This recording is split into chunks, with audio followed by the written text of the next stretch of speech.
Hey, I'm just getting myself together, making sure everything is. There we go. I turned it off by accident. Let's see. I haven't gone live in a long time.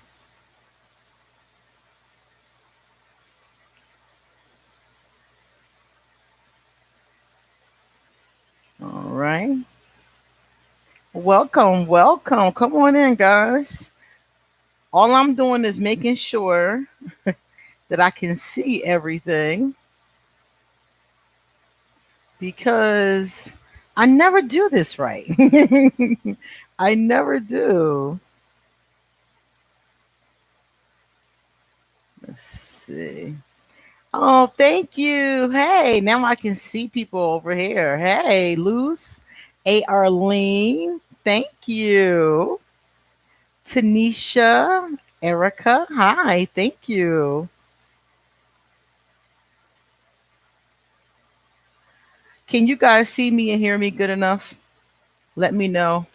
This is a brand new headset, so I'm always buying new equipment that I don't know how to use. Thank you. Pink Sky Forest. Thank you. I am. It's been a good day. I'm having a good day. I wanted to come out here and talk with you guys though. I was like, this should be fun. Should be fun to do on my birthday. It's been a long time. Oh, you're volunteering. Cool. Very cool. Hey Jordan, thank you. Thank you so much. Guys, you know something? I wanted to ask you. Hey, Nicole. Thank you. I wanted to ask you, number one, I wanted to ask you if you like this video, don't forget to give it a thumbs up. I got to get all of the important stuff out the way before I start this drink because I'm getting ready to pour it. So if you like this video, please give it a thumbs up and thank you guys for coming to hang out. I figured it would be cool to just talk about fun stuff and not really do anything in particular because I've heard about some things, some topics that I don't really cover under my niche, but I found to be very interesting. So let's pour this drink and talk about it.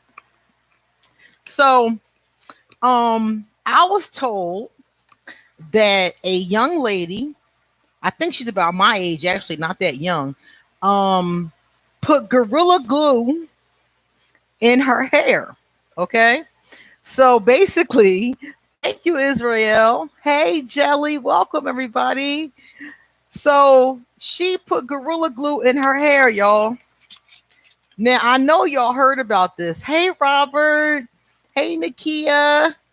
Happy birthday. Happy birthday to everybody whose birthday is today with mine. Happy birthday, twins. Hey, Mr. Tiger Shark. So first we're going to pour my drink while I talk about this Gorilla Glue. So, all right, homegirl was doing her ponytail. Now, back in the day, a lot of y'all remember these ponytails. A lot of us wore them. They were basically your hair, it would be slicked down, and you'd have a ponytail coming out the back. Usually fake hair, some kind of track or something, right? So this was a very popular hairstyle. Uh I used to get it in like 8th grade. I mean, it was a long time ago. Yeah, Gorilla Glue, Jordan. Yeah. So she did her hair with this hairstyle, and apparently she ran out of hairspray. You're supposed to finish off this hairstyle with hairspray so it'll slick back, right? And then I'm gonna add some gin to my apple vodka. And this is a drink I like to make called the Queen's Tropical Punch. It's strawberry gin. That's the strawberry gin, apple vodka, and ginger ale. Anyway, so after you do this hairstyle, you're supposed to spray it with hairspray. Well, she said she didn't have any more hairspray. So she saw a bottle of spray Gorilla Glue. She had bought this for arts and crafts. She decided to spray it in her hair since she didn't have any hairspray. Hey, Tashana Barlow, Tracy Tang. Hey. Oh, AH, happy birthday. Happy 33rd birthday. So she sprays the Gorilla Glue in her hair, and she assumed that she would be able to wash it out later. Well, Gorilla Glue is permanent. So when she went to wash it out, it wouldn't come out. Thank you for the void. Thank you. Thank you for being here. So she went to wash out the Gorilla Glue. The Gorilla Glue would not come out, and she was stuck. So she goes to the internet, and it's been a month. Can you imagine having Gorilla Glue stuck with your hair down for a month? Okay. So she goes to the internet and she tells the internet, hey, I got Gorilla Glue stuck in my hair. You know, what can I do? So her head was starting to hurt. She said as the days passed, the ponytail got tighter and tighter and tighter. Hey, Giovanni, how are you, sweetie? So the ponytail kept getting tighter, right? So she was scared, so she went to the emergency room. When she got to the emergency room, they tried to use acetone to get the glue out of her hair. It didn't work. They gave her some stuff to take home so she and her family could continue to try to get the glue out of her hair. And it didn't work. So what ended up happening was she had to have it surgically removed. She had to fly to a plastic surgeon in California. Hey, Destiny. Oh, happy birthday. So she ran to this plastic surgeon in California, and the plastic surgeon offered to do it for free, which was really cool. And the plastic surgeon was able to make something. He had to create a solution. He called Gorilla Glue, found out what was in the glue, and made something that could counteract it. And then he sprayed it all over her hair. It took 4 hours, and they were able to get the glue out of her hair. Okay. Now, many of you already heard this story, and you're sitting there shaking your heads. But what really got me about this story was there have been copycats. So since she did this, 2 or 3 other people have tried the same thing. One being a man who glued a cup to his face. Okay. And then there was a girl. Oh, Keisha. Hey, what's up? Thank you. Thank you so much. Keisha's my buddy from Philly. It's good to see you here. Hey, Brad. So they got the glue out of her hair, and now, like I said, other people have tried this. Another young lady took the same glue and glued her eyelashes, her fake eyelashes on. So I'm sitting here like, what is really going on in our society? Like, what is really going on that people are thinking, oh, I'm gonna play with some glue today? Like, what kind of thought process is that? So I thought that was really, really crazy. I'm glad they got it out of her hair because I could imagine how that must have felt. Oh, Giovanni, thank you. Birthday money. Birthday money for more gin. So let us try our drink. Why a cup to your face? Exactly. I don't know what they're thinking about, Brad. I'm like, what? Why would you even think to do that? So I don't know what they're thinking about or they're not thinking about. Hey, Kenneth. Kenneth, you got your drink? I just poured mine. Mine is vodka and gin. So this whole thing is full. So by the time I get halfway down, I'll probably be asleep. Oh, don't spend it on crystals. Yeah, right. Thank you, pretty kitty. Are you hungover? Kenneth is hungover. Kenneth, the old folks say that if you have a hangover, to drink again. They call it bite what bit you. Okay? You got to bite what bit you. And according to the old folks, this makes you feel better. And I tried it once and it worked.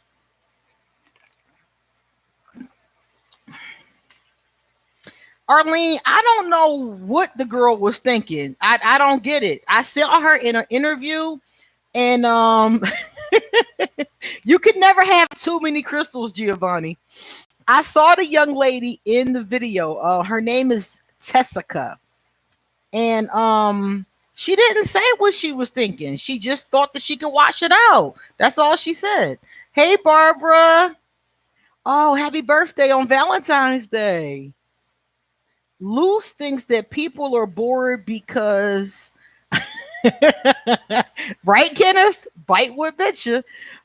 Kenneth, Luce thinks that people are bored because of the coronavirus. So I don't know. Maybe that is what it is. I don't know. Brad, you have to buy them from reputable sellers, really. That's what you have to do. So Kenneth and Jordan have their birthday on February the 15th. So happy birthday to Kenneth and Jordan. Melanin Vibe 33, happy birthday. Kanza is Monday, happy birthday. Chris Malone. Hey, Chris, thank you. Thank you so much. So I don't know. Maybe people are bored. I can't understand being that bored that you put glue in your hair. I thought that was crazy. So I don't know. But Giovanni always tells me that I have too many crystals. I do have quite the crystal collection. And you guys already know that because you've seen some of the crystals that I posted on Ask an Aquarius. But like just within like arm's reach, I got one. My favorite one. My amethyst. I can't even call it my favorite because they're all my favorite. Oh, Brad's birthday is on the 17th. Happy birthday, Brad. I got a green opal. I got two halves of a pink amethyst geo. It's not that bad, Giovanni. Oh my goodness. Giovanni is my squad. So every time I buy a new crystal, he sees it. So I think that it's been like a lot. I think at this point it's been quite a lot. Tiger Shark. February the 2nd is my dad's birthday. And my father passed away in 2010. But my godfather, his birthday is February the 2nd. And I met him after my father passed. So I always thought that was a blessing from the universe. Hey, Maria. Thank you. I think I do have too many to count. It is quite a few, but I have them everywhere. They're out there on the balcony. They're on every altar. I've decorated the bathroom with them. They're everywhere. I just like the good energy, and they're very attractive. Like when people come over, they're looking like, wow, and they're not really expensive. If you go to the right place, if you go to like the mall or someplace like that, you might pay a lot. Hi, Carmelo Suave. Carmelo Suave. Okay, what's up? Let me see. I got a message from Kyle. Dear Queen, super happy birthday. Thank you. I'm a silent listener of your channel. It helped me to understand myself so much better. My birthday was on the 1st. Happy birthday. Loads of love for you. Cheers, Rena. Oh, thank you so much. And happy birthday. The Super Bowl is always during Aquarius season. Isn't that cool? I love it.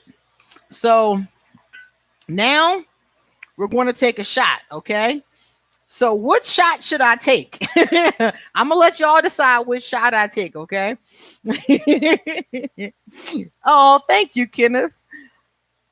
Oh, hey, Autumn. Yes, I'm live. People keep asking me to go live, so I was like, well, I'm gonna do it. I'm gonna do it the first chance I get. And it was my birthday, so I'm like, I'm gonna do it. Yes, it is, Yusef. Hi, sweetheart. Good to see you. Hey, Miss Aquarius.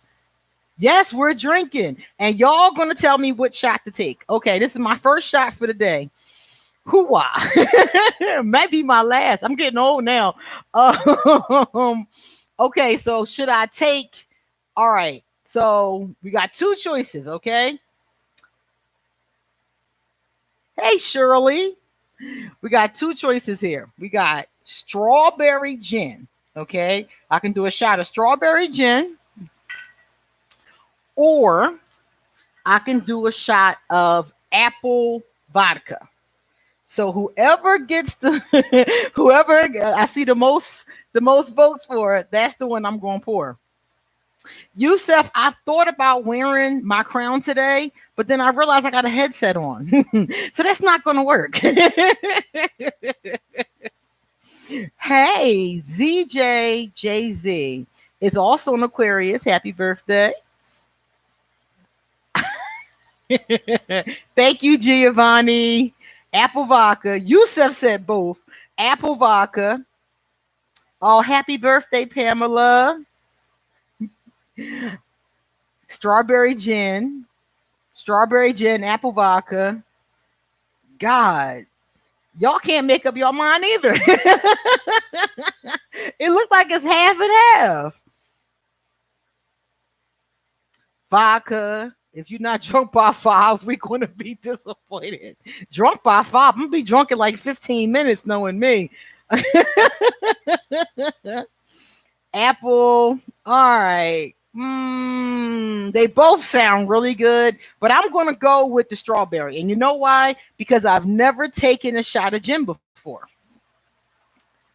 Let's hope I don't faint. I've never taken a shot of gin. I've done a lot of shots of vodka and a lot of shots of tequila, but never a shot of gin. So we're going to go in. All right, guys. Somebody said take both. I'll do that one next then. All right, guys. I have been blessed to live 44 years. And the last 4 have been the best years of my life.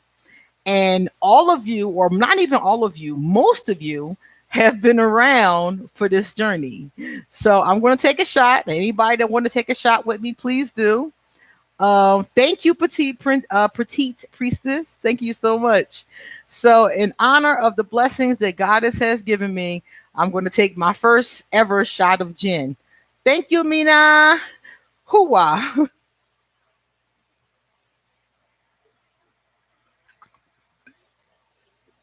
You know, that wasn't that bad. I thought it was going to be stronger than that. Flavia, what's up, girlfriend? Yeah, 40 is great, man. I didn't know 40 was going to be great because I thought it would be kind of old, you know? I'm like, well, that's going to be kind of old, you know?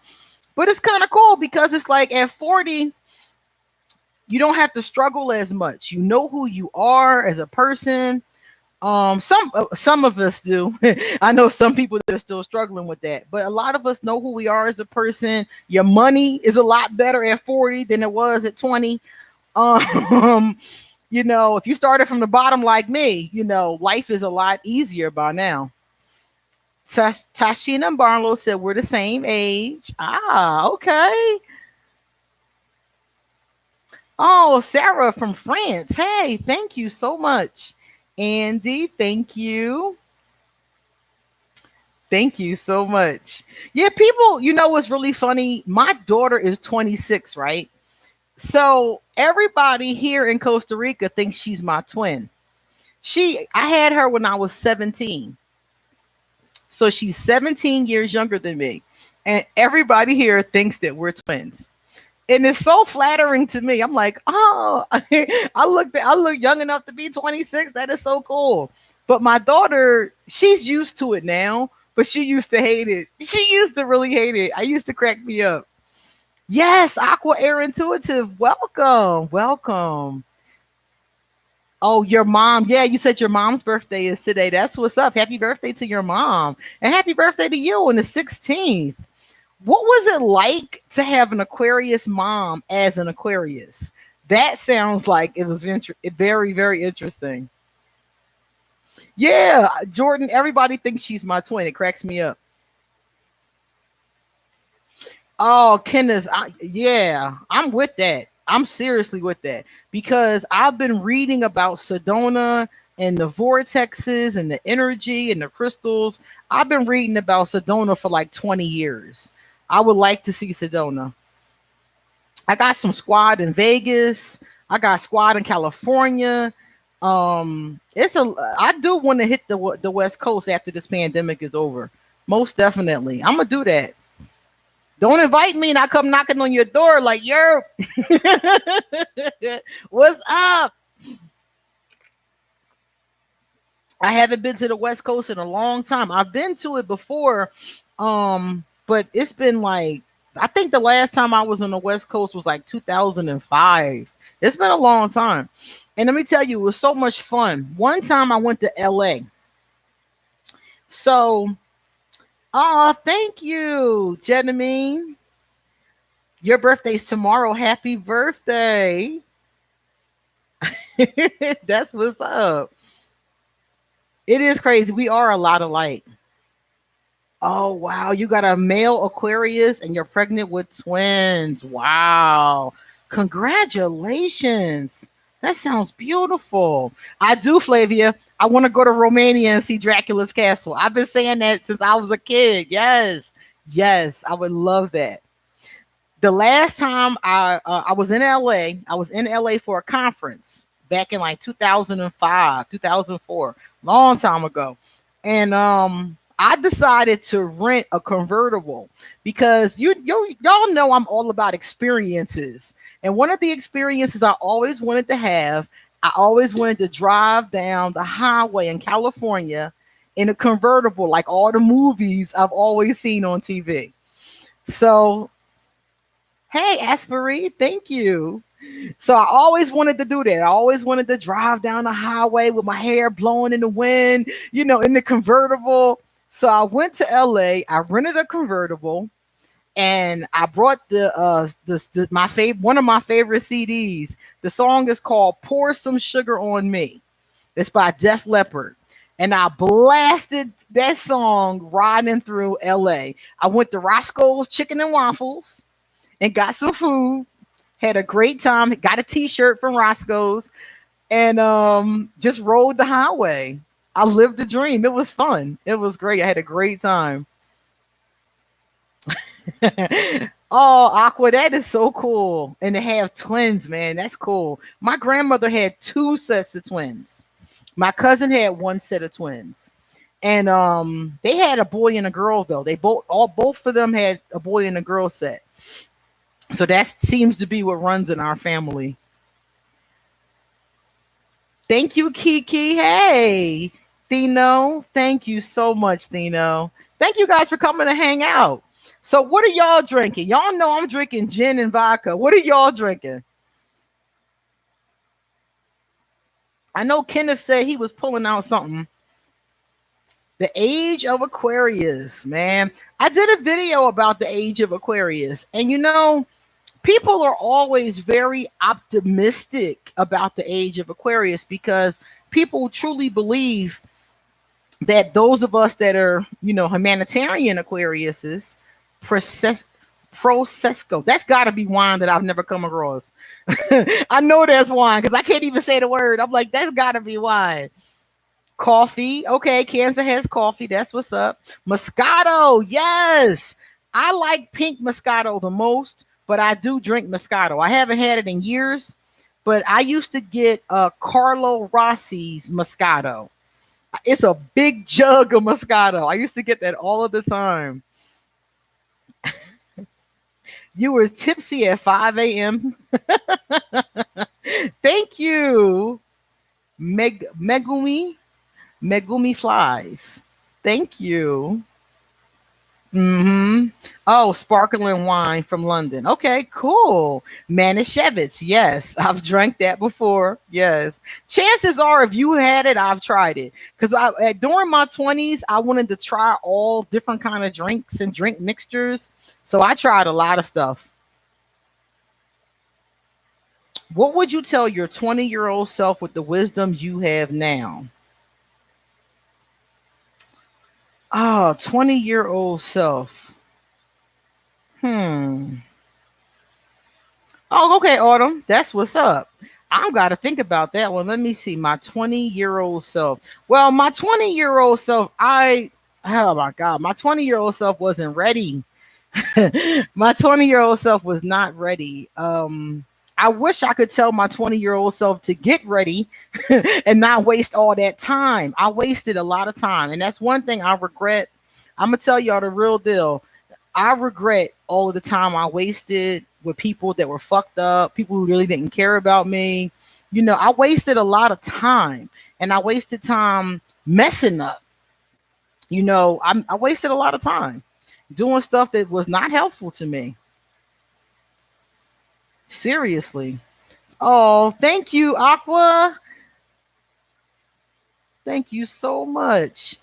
Kenneth got a curse word, so I gotta read it and then I can show it. All right, there you go, Kenneth. You can cuss all you want, baby. But the algorithm caught it.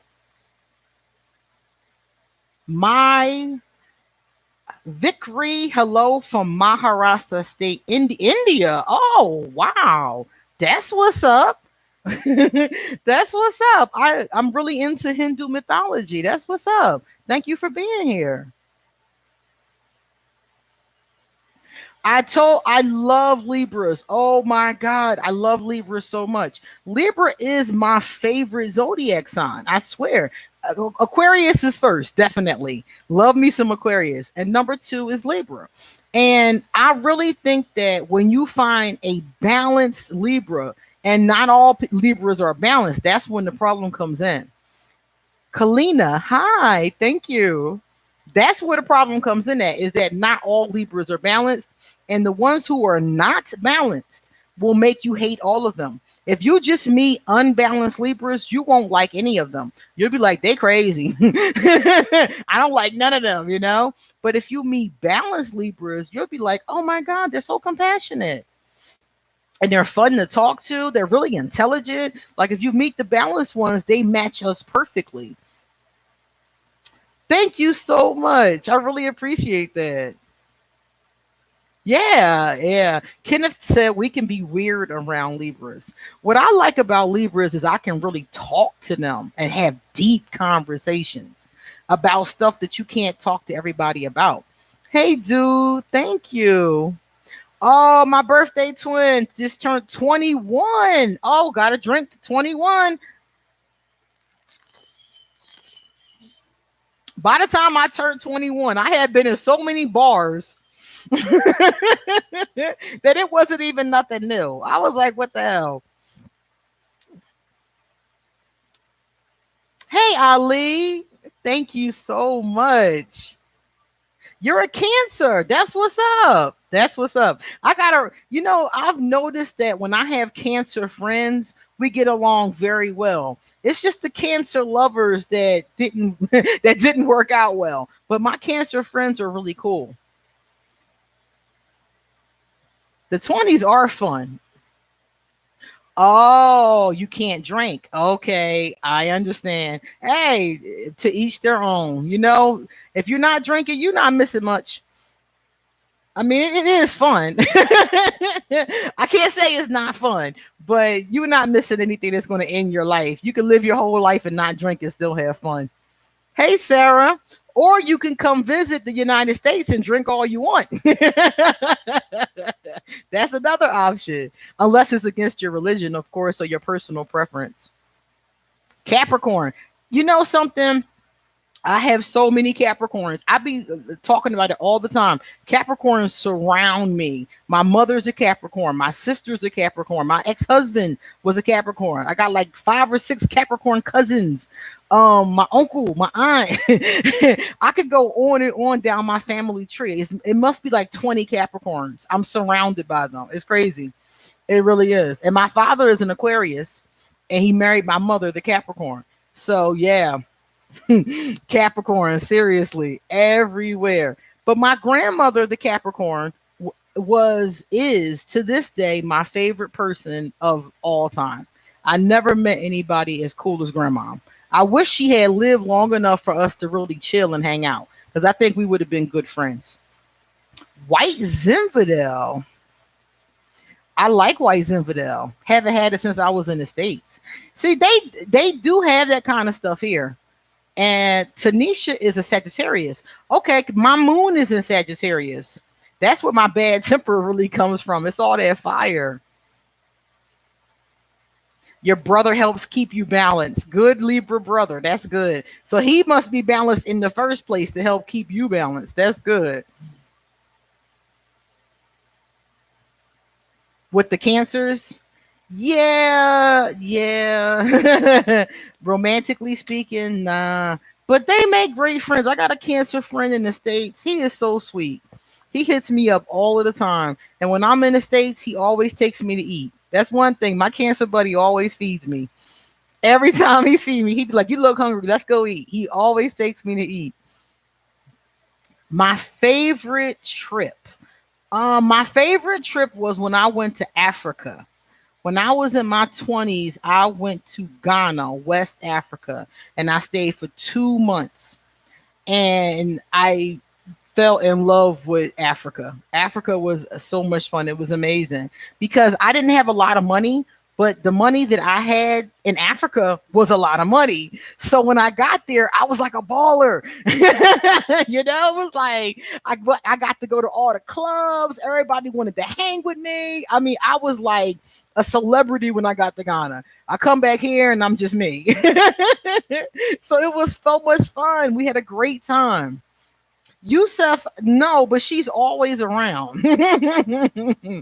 She's always around. I always feel her. Yuman G said, "Can I see a close up of your nails?" I don't know if you can really see it good in this camera. This camera is not as good as my Galaxy. They're neon and pink.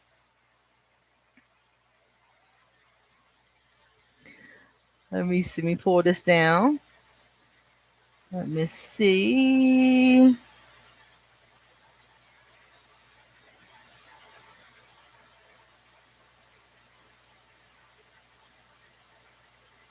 Somebody said, dude said, do a video on building emotional connection.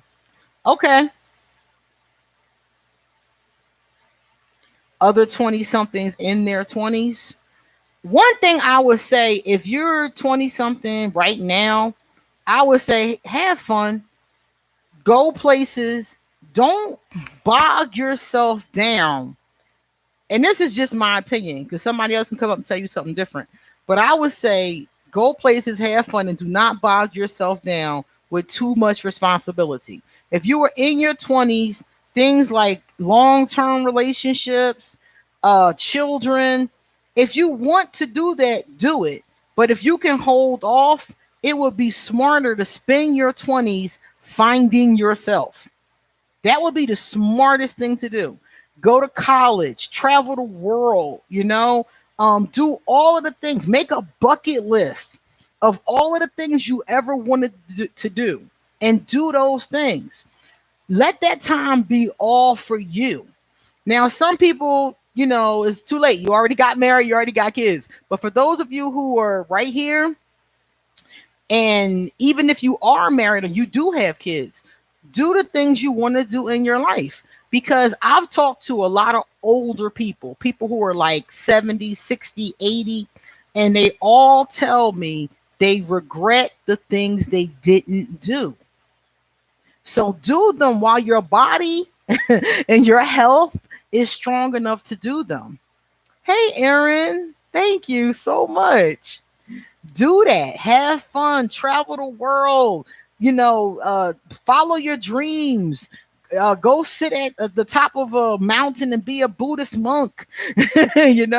Whatever you got in your heart that you want to do and you're young, do it. And don't let other people tell you no different, because other people will hold you back from your dreams. Don't let other people hold you back. Try to do as much as you possibly can, because like I said, when people get old, that's what they regret. I did a video on synchronicities. Somebody's asking about 1111. Yeah, there is one. Go to the search engine and just put in Ask an Aquarius 1111 and it will come up.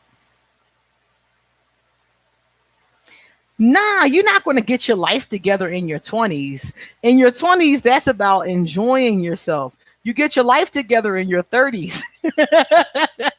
The only thing you should be doing in your 20s that's responsible is working or going to school. Something like that. Something that's going to build your life. But you're not really going to get it together until you're in your 30s. So in your 20s, you should be enjoying yourself and you should be living. If I could turn back time, I would have done more things. I would have done a lot more things. An empathic Cancer in the house. Hey, Jen, welcome. Yeah, it didn't work out with the Aquarius. That's okay. Somebody better will come along. Somebody more suited for you will come along. No, in your 20s, very few people get it together in their 20s. I mean, it is some, individual cases. You read those stories online all the time, but it's very infrequent. It's usually in your 30s and usually in your 20s is when you're supposed to be having a good time. But I see a lot of people in their 20s trying to make life moves, trying to get married, trying to have kids. And I'm like, go to college, start a business, travel the world, do that kind of stuff. Then you can do all that other stuff. There's plenty of time to be a wife and a mother, a husband, or, a father. It's plenty of time for that. But it's always best if you have learned yourself and you know yourself before you start being responsible for another person. So that's the biggest thing that I would have. If I could turn back time, I would have changed that. I would have had my daughter later, and I would have had my daughter later, and I would have finished all that other stuff and beforehand, so that I could have spent more time just focused on mothering. I had to focus on mothering, going to college, and working all at the same time. So I could have made it a little bit easier on myself if I had did it the other way around. Since Steel, thank you so much. Yeah, have fun. Yeah, that's what I'm saying. Have fun. Okay, so now it's time for the vodka shot. I did have fun. I definitely did. I did have a good time. I went to Africa. I went to on the same trip we stopped in Amsterdam. Amsterdam is a cool place to go. I went to, where else did I go? Oh my God. I went all over the United States when I was young. A lot of road trips. I used to love road trips. I did have a lot of fun, but I had to balance everything. And it would have been easier to just have fun and not have to balance all that extra stuff. If I could have just went to college, got my degree, and then had a family, that would have been the easiest way to do it. But I definitely did have a good time. I just had to juggle a lot of stuff at once. That's why I've had so many experiences. I feel like I've lived like 80 years because I had to do so many things at the same time. Ah, okay. India. I want to go to India. I would love to see India. I've been reading Indian mythology. I have Ganesha tattooed on my shoulder. I love Indian mythology. I love learning about it. I love the Hindu wedding vows. Oh, I love them so much. Hey, there go my Cancer. That's my buddy Jennifer. She's a Cancer. It's her and my buddy Daniel. And when I go to Philly, I always see Jennifer and I always go out and eat with Daniel. Those are my Cancer buddies. Because people always think I don't like cancers, but I got real close cancers to me. So let me see, what was I talking about? So I was talking about you really having a good time, have a good time. What's your favorite place you have visited? Ghana was number one, I would say. Ghana was fun. Um, Amsterdam was fun. Colombia is fun. I went to Medellin and Cartagena. I had fun in both of those places. Costa Rica is really fun. Costa Rica is a great spot. I like coming here. I'm always here. But yeah, those are my top favorites. Now, I have not been to London. I have not been to Paris. So there are still some things on my bucket list that I want to go to. France, I've heard a lot about. These are places that when you live in the United States, you read about Europe a lot. Anybody from the United States will tell you our history is full of European history. So I've heard a lot about Paris, a lot about London. Those are the two big ones that come up the most in our history books. So I would love to check out those places. The only reason why I haven't been to Europe again is because I got used to flying close by. Once you get used to flying and it's 2 hours and 4 hours to your destination, a 12-hour flight sounds like a lot. I would love to go to New Zealand. That's like a 20-hour flight. I want to go to a number of different places. The COVID restrictions. The COVID restrictions here, you have to have insurance to come to Costa Rica. Every country is different from what I've been reading, but if you want to visit Costa Rica, you have to pay for insurance so that if you get sick, the country don't have to pay to take care of you. So people can still come in right now, but you have to have the insurance beforehand. And I think that's it. You don't have any other kind of restrictions.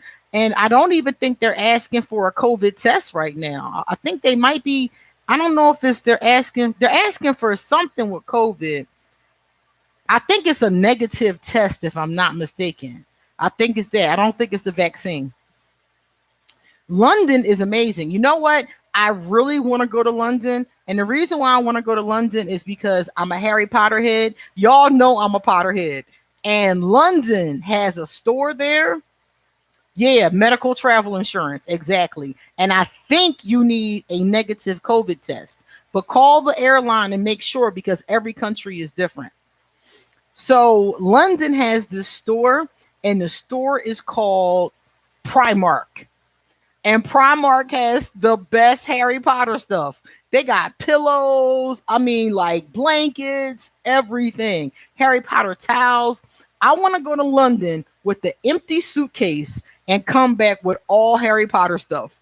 Harry Potter towels, Harry Potter rags. I want to hold a whole bedroom set, with the comforter. I want a whole bunch of stuff like that. Yusef, I don't think she and I would get along too well. I do love Harry Potter, but JK says a lot of stuff that I'll be looking at her like, I wouldn't have said that, dog. She says a lot of stuff that I just do not agree with. So I do love the series, though. I can't front on the series, but I don't be feeling her. She says a lot of crazy stuff, and she says a lot of stuff that, to me, even if, like, the stuff that she says, even if you believe that, I'm like, what made you say that to people? Like, sometimes you have messed up beliefs in your head, but you said that out loud. Like, But I do love the Harry Potter series, and I love the Fantastic Beasts series. That series is good too.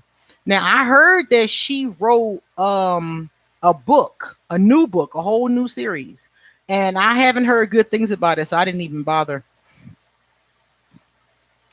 The London accent. One of my clients has this strong accent, and I absolutely adore it.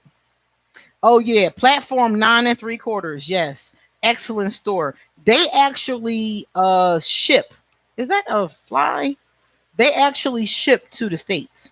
I was looking at their website. I was like, oh my goodness. Hey, Soul. Soul Her System Divine 23. Thank you. Dino, I am 44. The big 4-4. What is something you want to learn how to do and why? I would like to learn how to speak Spanish because I'm in a Spanish speaking country and I don't speak good Spanish. And I get along, but it would be nice if I knew how to speak Spanish. So this year I said I was going to work on that. Matthew. Hey, Matthew. Hey, sweetie. Thank you so much. Matthew's birthday was the 28th, I think it was. Another fellow Aquarius. Happy birthday. And Macy said her birthday was 10 days ago. Happy birthday. Oh, yeah. I'm supposed to take my shot of apple vodka. And I'm steady. I'm doing more talking than drinking.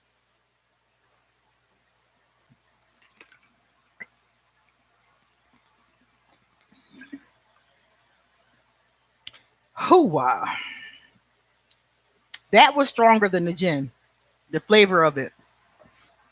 I must say the gin tasted better. I'm very surprised at that. I thought the gin would be stronger than the vodka.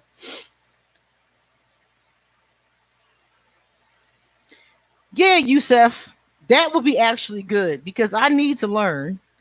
That is a good idea. I said that this year I was going to work on it. Tessin, thank you. Your birthday was the 31st. Happy birthday. Happy birthday to the Aquarius gang.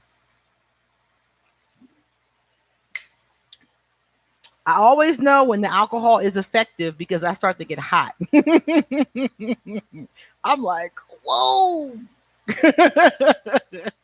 It's getting hot. You know, I used to love to go to the bar. And my favorite thing to do is to go to the bar and put on my favorite songs and start dancing. Vinny was the 8th of February. Happy birthday. I love to dance.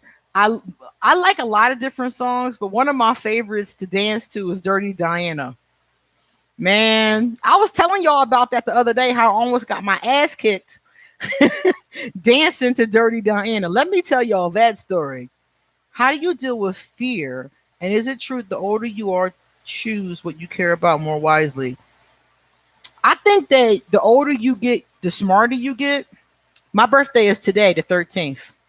I think the older you get, the smarter you get, or maybe not even the smarter. Maybe it's just the more experience because you've seen everything. You've seen it like 10, 15 times. You've seen the same game ran by the same dudes and the same chicks over and over again. So I think that you just kind of get used to it. And with fear, you just push through fear. Fear is something that's very natural. It's natural like hunger or thirst. It's not going to stop. You just have to push through it.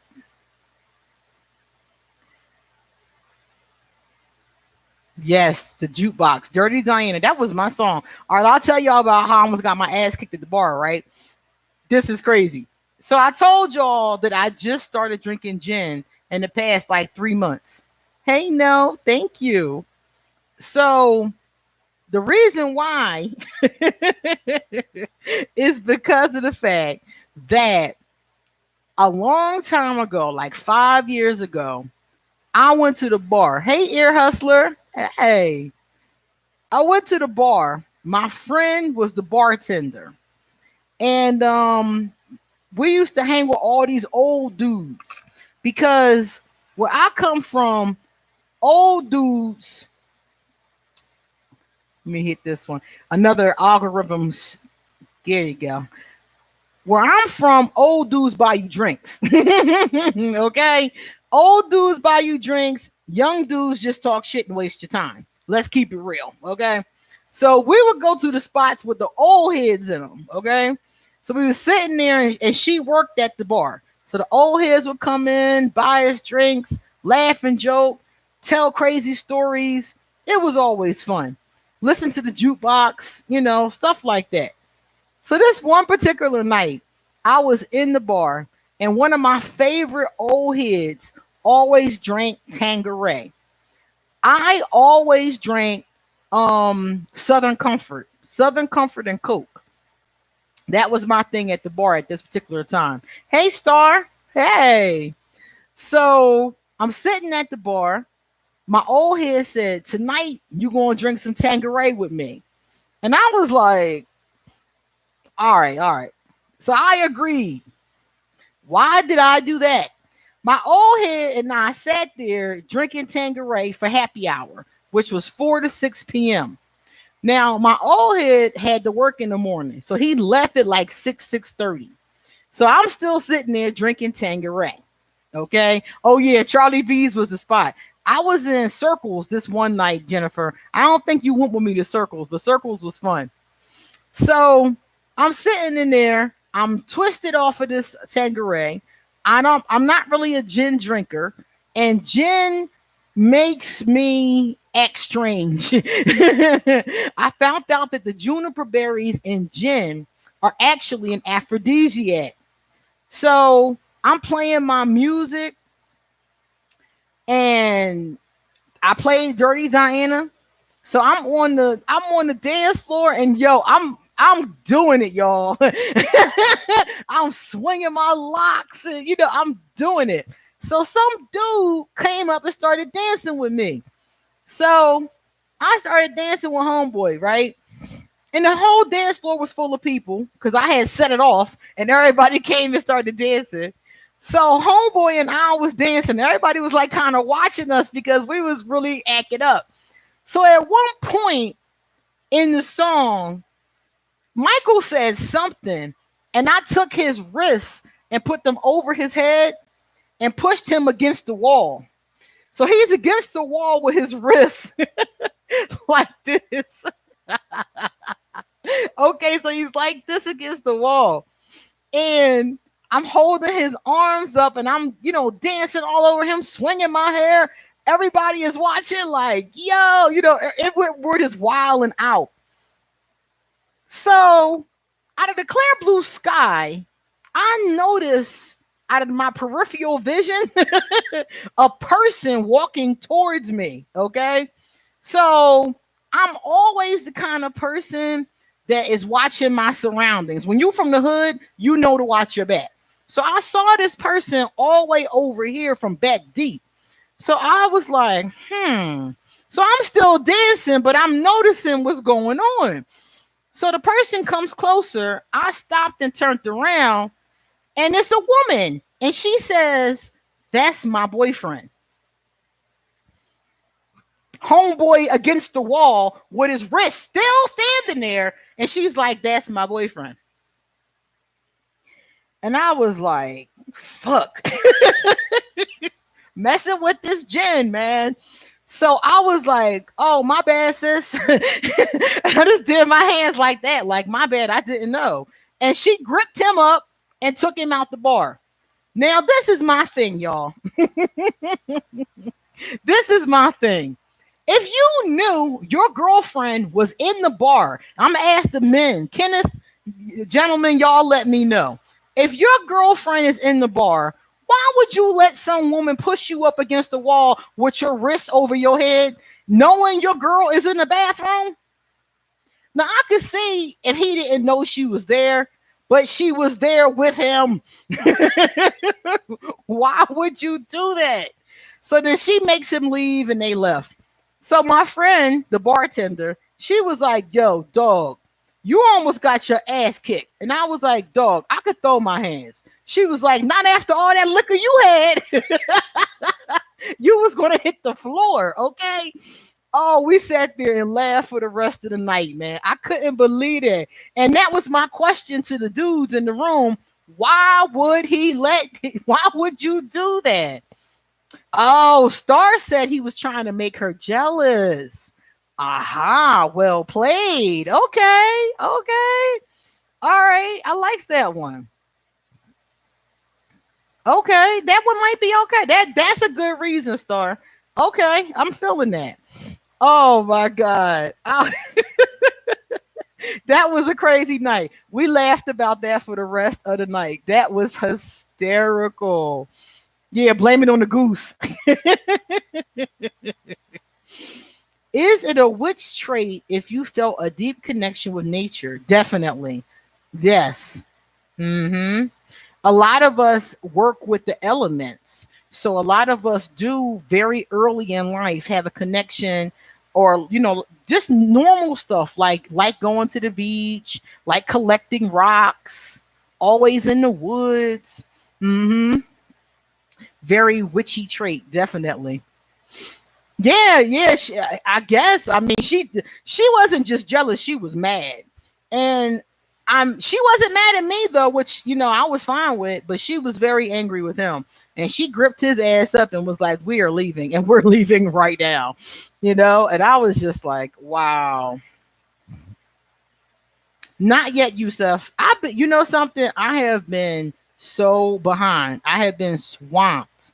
It has been crazy. Ah, okay, Kenneth. That could be true. That really could be. Mm-hmm. Yeah, Jordan, I think it's fine. Hey, Christina, I think it's fine to find another person attractive if you're in a relationship.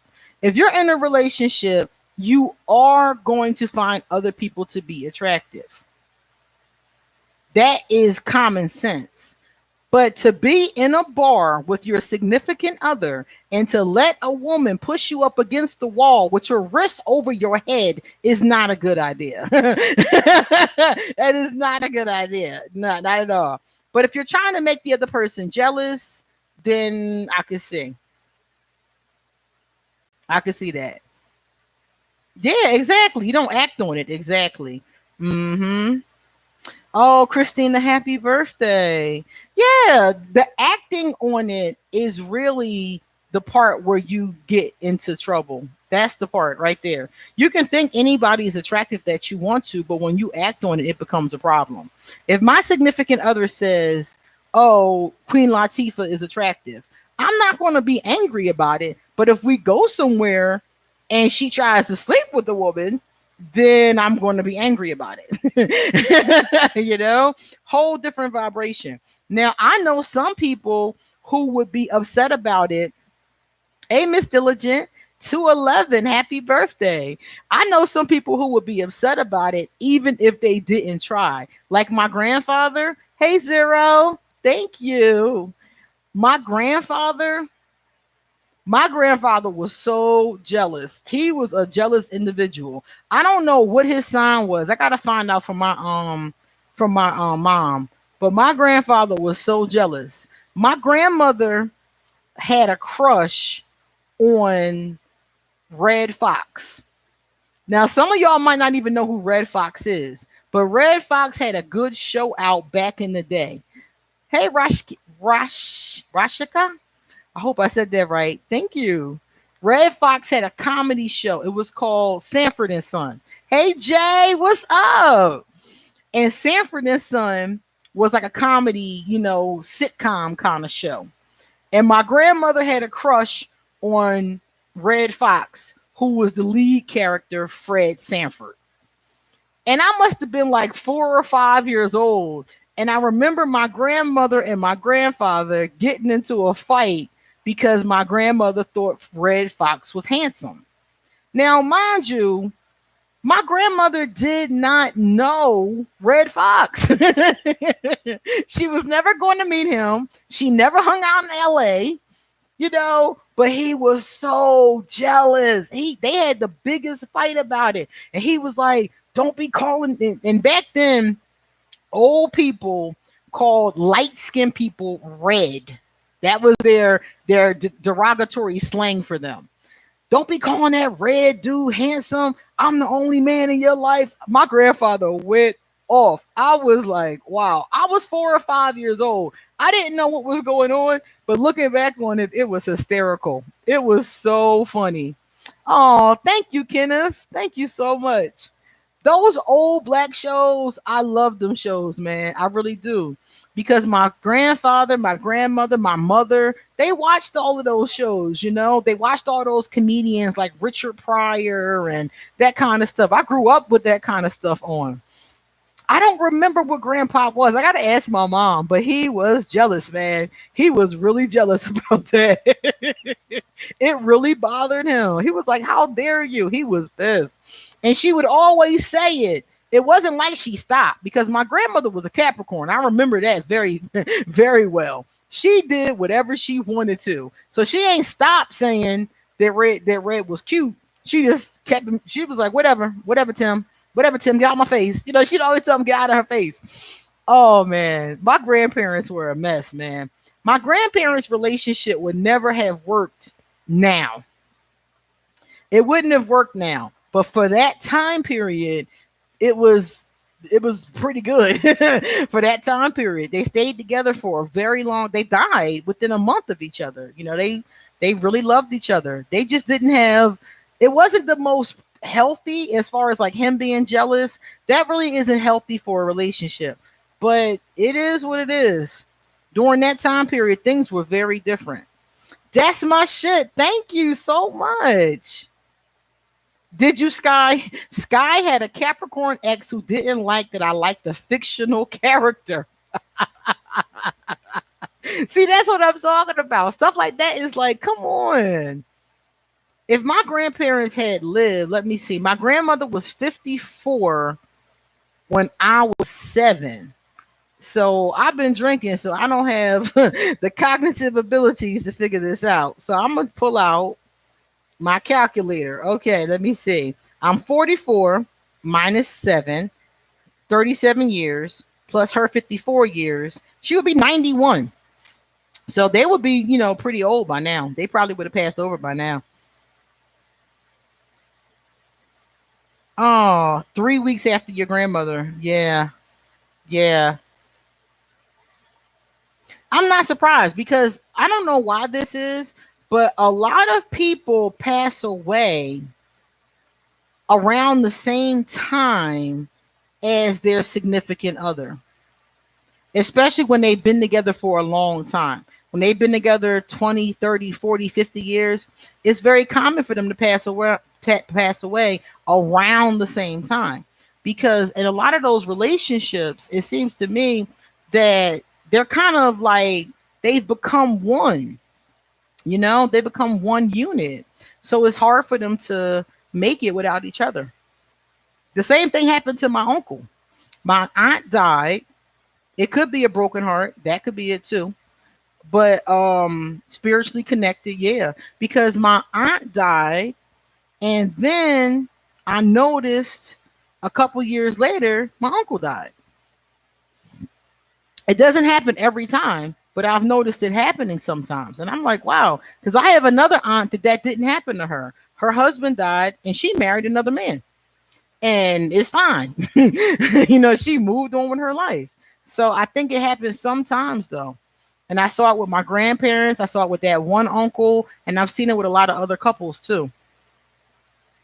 It is. Yeah. It's kind of sad, but it's kind of beautiful. It reminds me of the Notebook. But they died at exactly the same time. So that was really interesting.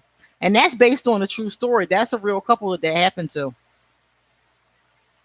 Oh, it's so sad. You know, it's like when people pass away, it really like I never stop missing them, you know?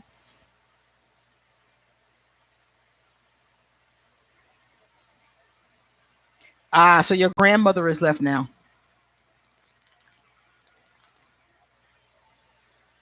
I did read that. I don't know if that's true or not, Jordan, but I did read that. I read that human beings used to live a lot longer than we do now. I don't know because then I also heard that like when they dug up like different people's bones and skeletons, that they died early. So I don't know, but I've heard both things before.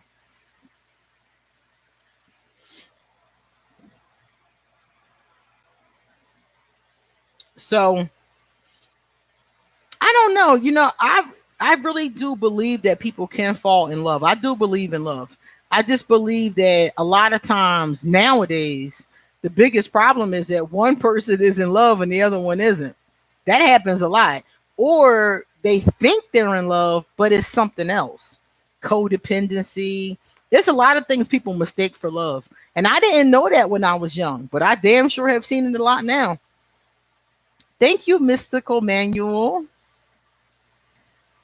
Thank you so much. Ear Hustler said, I believe that we all go back to where we came from so we will see each other again. Yeah.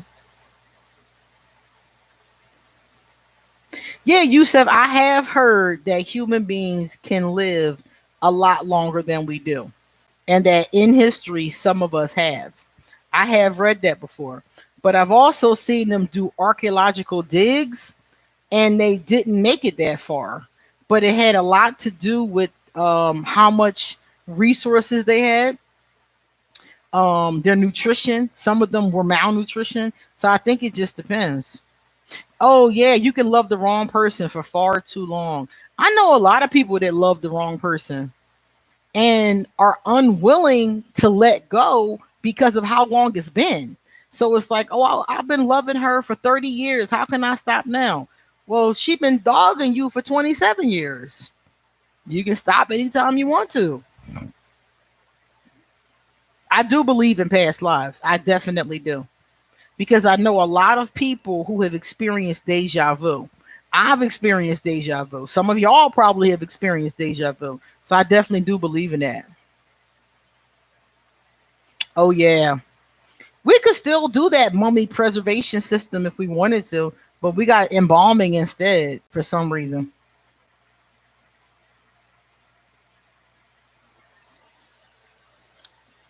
I know a lot of people with the wrong person. A lot. And if you tell them they with the wrong person, they will have a heart attack. They will fight you to tooth and nail if you tell them that. Some people come to me and pay me to tell them if their relationship will work, and then are mad when I tell them that shit ain't working. It's not working. And half of the time they know that before they come see me, but they're still mad because they're hoping that I'm going to say something else. And I'm like, yo, it is what it is. I do believe some of the old ways need to be rebooted. We need to start courting again. I always say this and people tell me I'm crazy, but I believe it. We need to start courting again. We having sex too fast. People meet, they having sex tomorrow. It's too fast. We need to start having longer courting processes so you can see if a person is worth your time or not.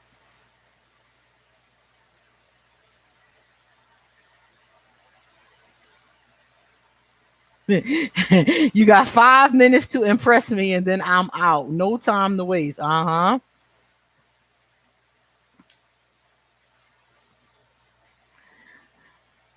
Listen to this, y'all. She said, is it an Aquarius thing? Hold up. I gotta go back up because that's funny. Is it an Aquarius thing to fall in love with someone you have no chances with? I'm in love with a fictional character, so yeah, that doesn't work. But girl, I'm devoted. It must be an Aquarius thing because I'm devoted to so many people I'm never going to be with. It must be.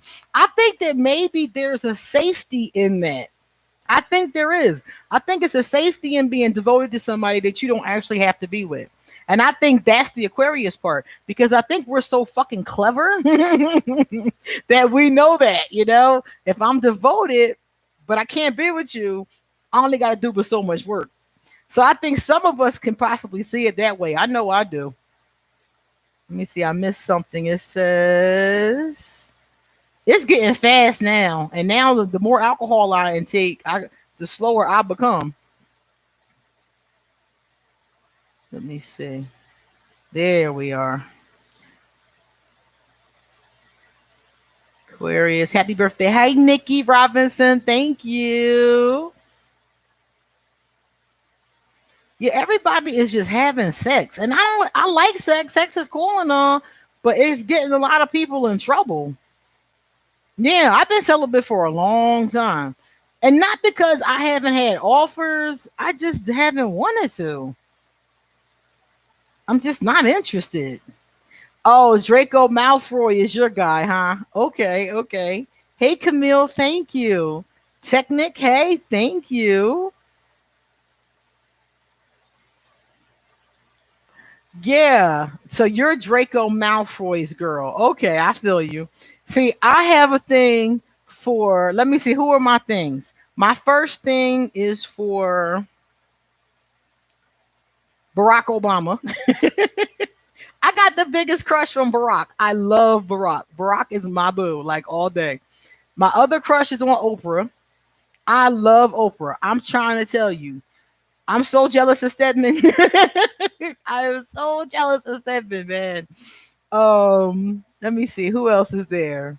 Those are two, and two I probably will, even if I ever met them, probably would never be in a relationship with them. They both have a significant other, so ain't nothing happening. Um, Technic says her crushes are on dead movie stars. I hear that. Yeah, it's always like you got a crush on somebody you're never going to really be with, right?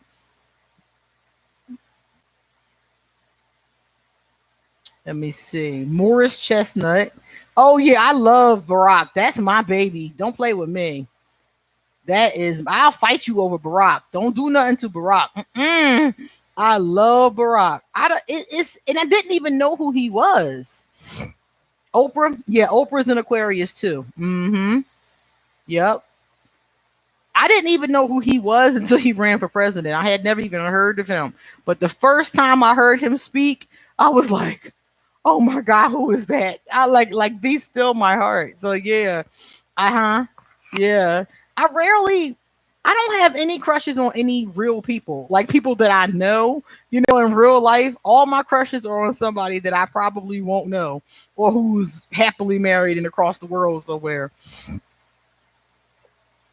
Draco Malfoy is a common one though. A lot of people have a crush on Draco. I've heard that a lot.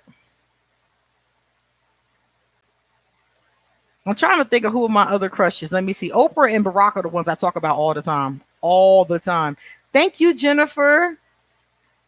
Oh, Camille. I'm so glad to hear that. I'm glad to help with I'm really glad to help people with Aquarius. I just don't think a lot of people understand Aquarius. And I think that a lot of times when you listen to people talk about Aquarius, it's like they're so wrong. They're so dead wrong. Our motivations. But then again, I can't really blame them because we are pretty complicated. Yeah, Raven, I always thought was cute. Jill Scott is attractive too. I love me a big gal. James Earl Jones. Okay. James Earl Jones. Yes. James was the man back in the day. And if James was the man, Sean Connery was the man. He was back in the old days. Nowadays, like when I talk about some of those old stars, people don't even know who they are.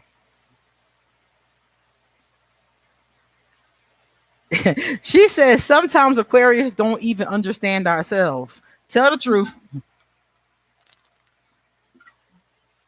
Tell it. Tell it. Some of the times I'm upset and don't even know I'm upset until somebody else points out that I seem upset. I've had that happen to me so many times. And a friend be like, "You seem strange. Are you okay?" And I'm like, "No, I'm not okay.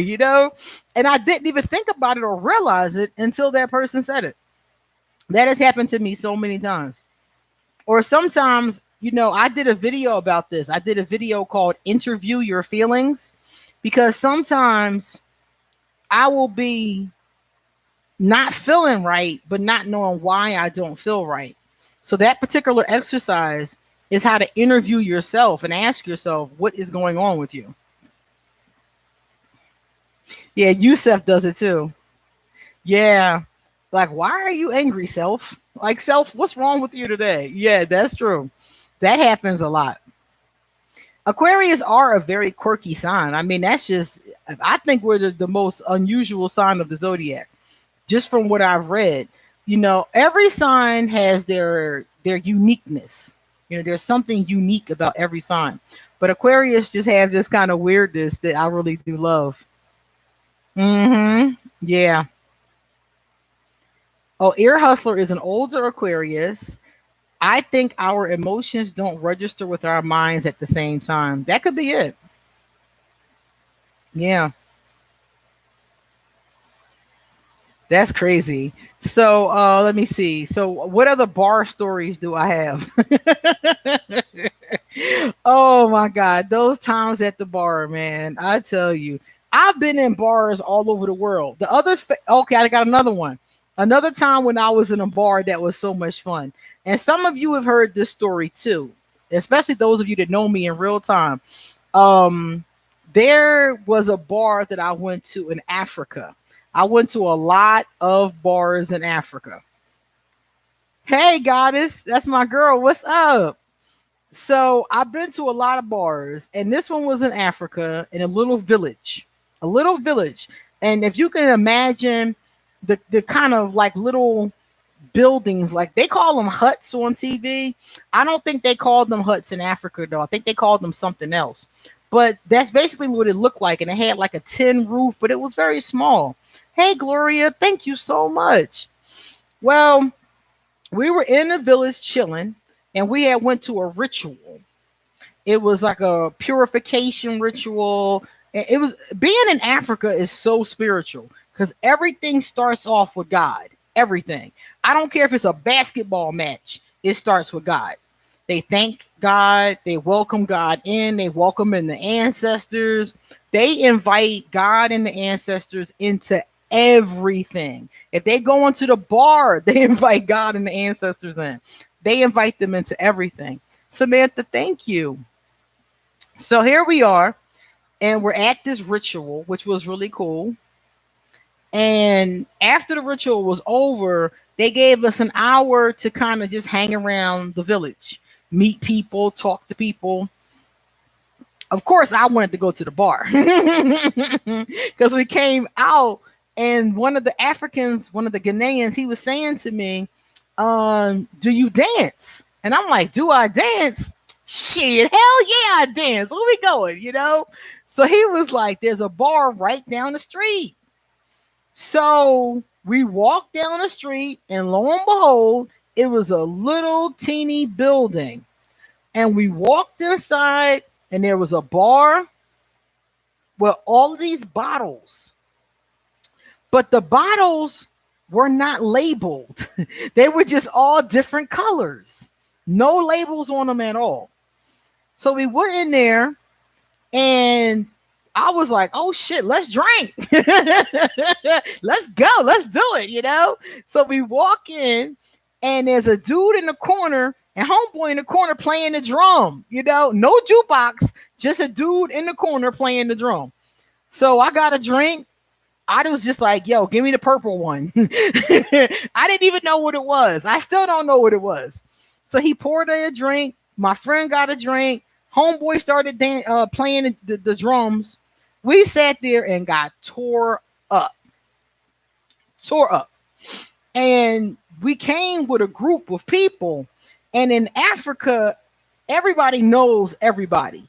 So when our leader came looking for us, the same African that showed us where the bar was showed him where we went. So they found us drunk dancing in the bar to some dude in the corner playing the drum.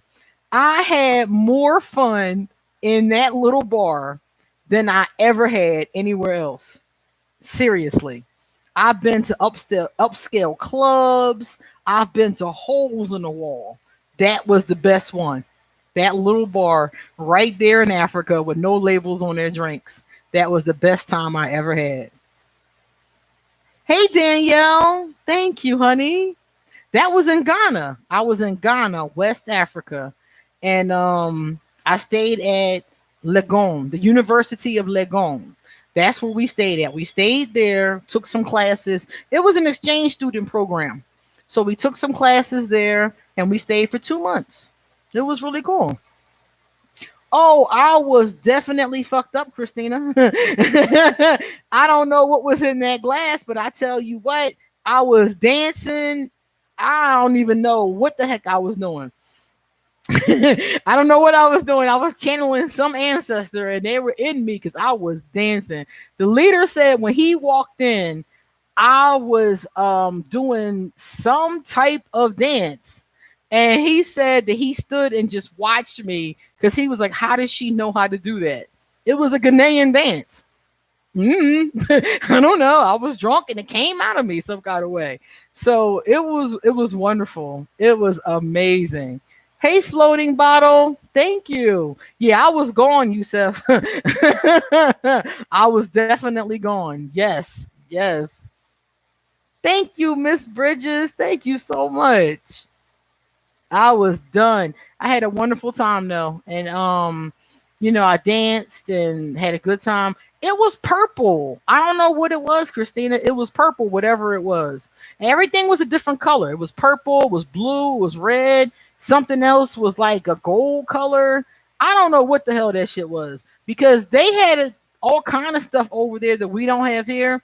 And they make stuff like they make their own drinks. Can you imagine like any of y'all from the South may remember corn liquor? They make corn liquor in a bathtub, literally. That's how they make corn liquor. So they make their own drinks in Africa too. So I don't know if it was something that they made or something that they bought. I don't know. And I didn't ask. I got me a drink and sat down. That was it. And I started drinking Jack Daniels. That's the interesting part about Jack Daniels. That was my first drink. My first drink was Jack Daniels because my mom had it in the basement. And when I was 12 and 13, we used to sneak in the basement and take the Jack Daniels. I need to get my passport. I don't know what it is now. I think it may have changed because I think it's a few weeks. They have corn liquor in the Midwest. I would love some corn liquor. I would love some. I haven't had none in years, y'all. I would love some corn liquor. I used to drink this drink called Devil Springs. Any of y'all from New York City, get some Devil Springs. That is 180 proof vodka. I used to go to New York every 6 months and come back with a case of Devil Springs. That was my drink for a long time.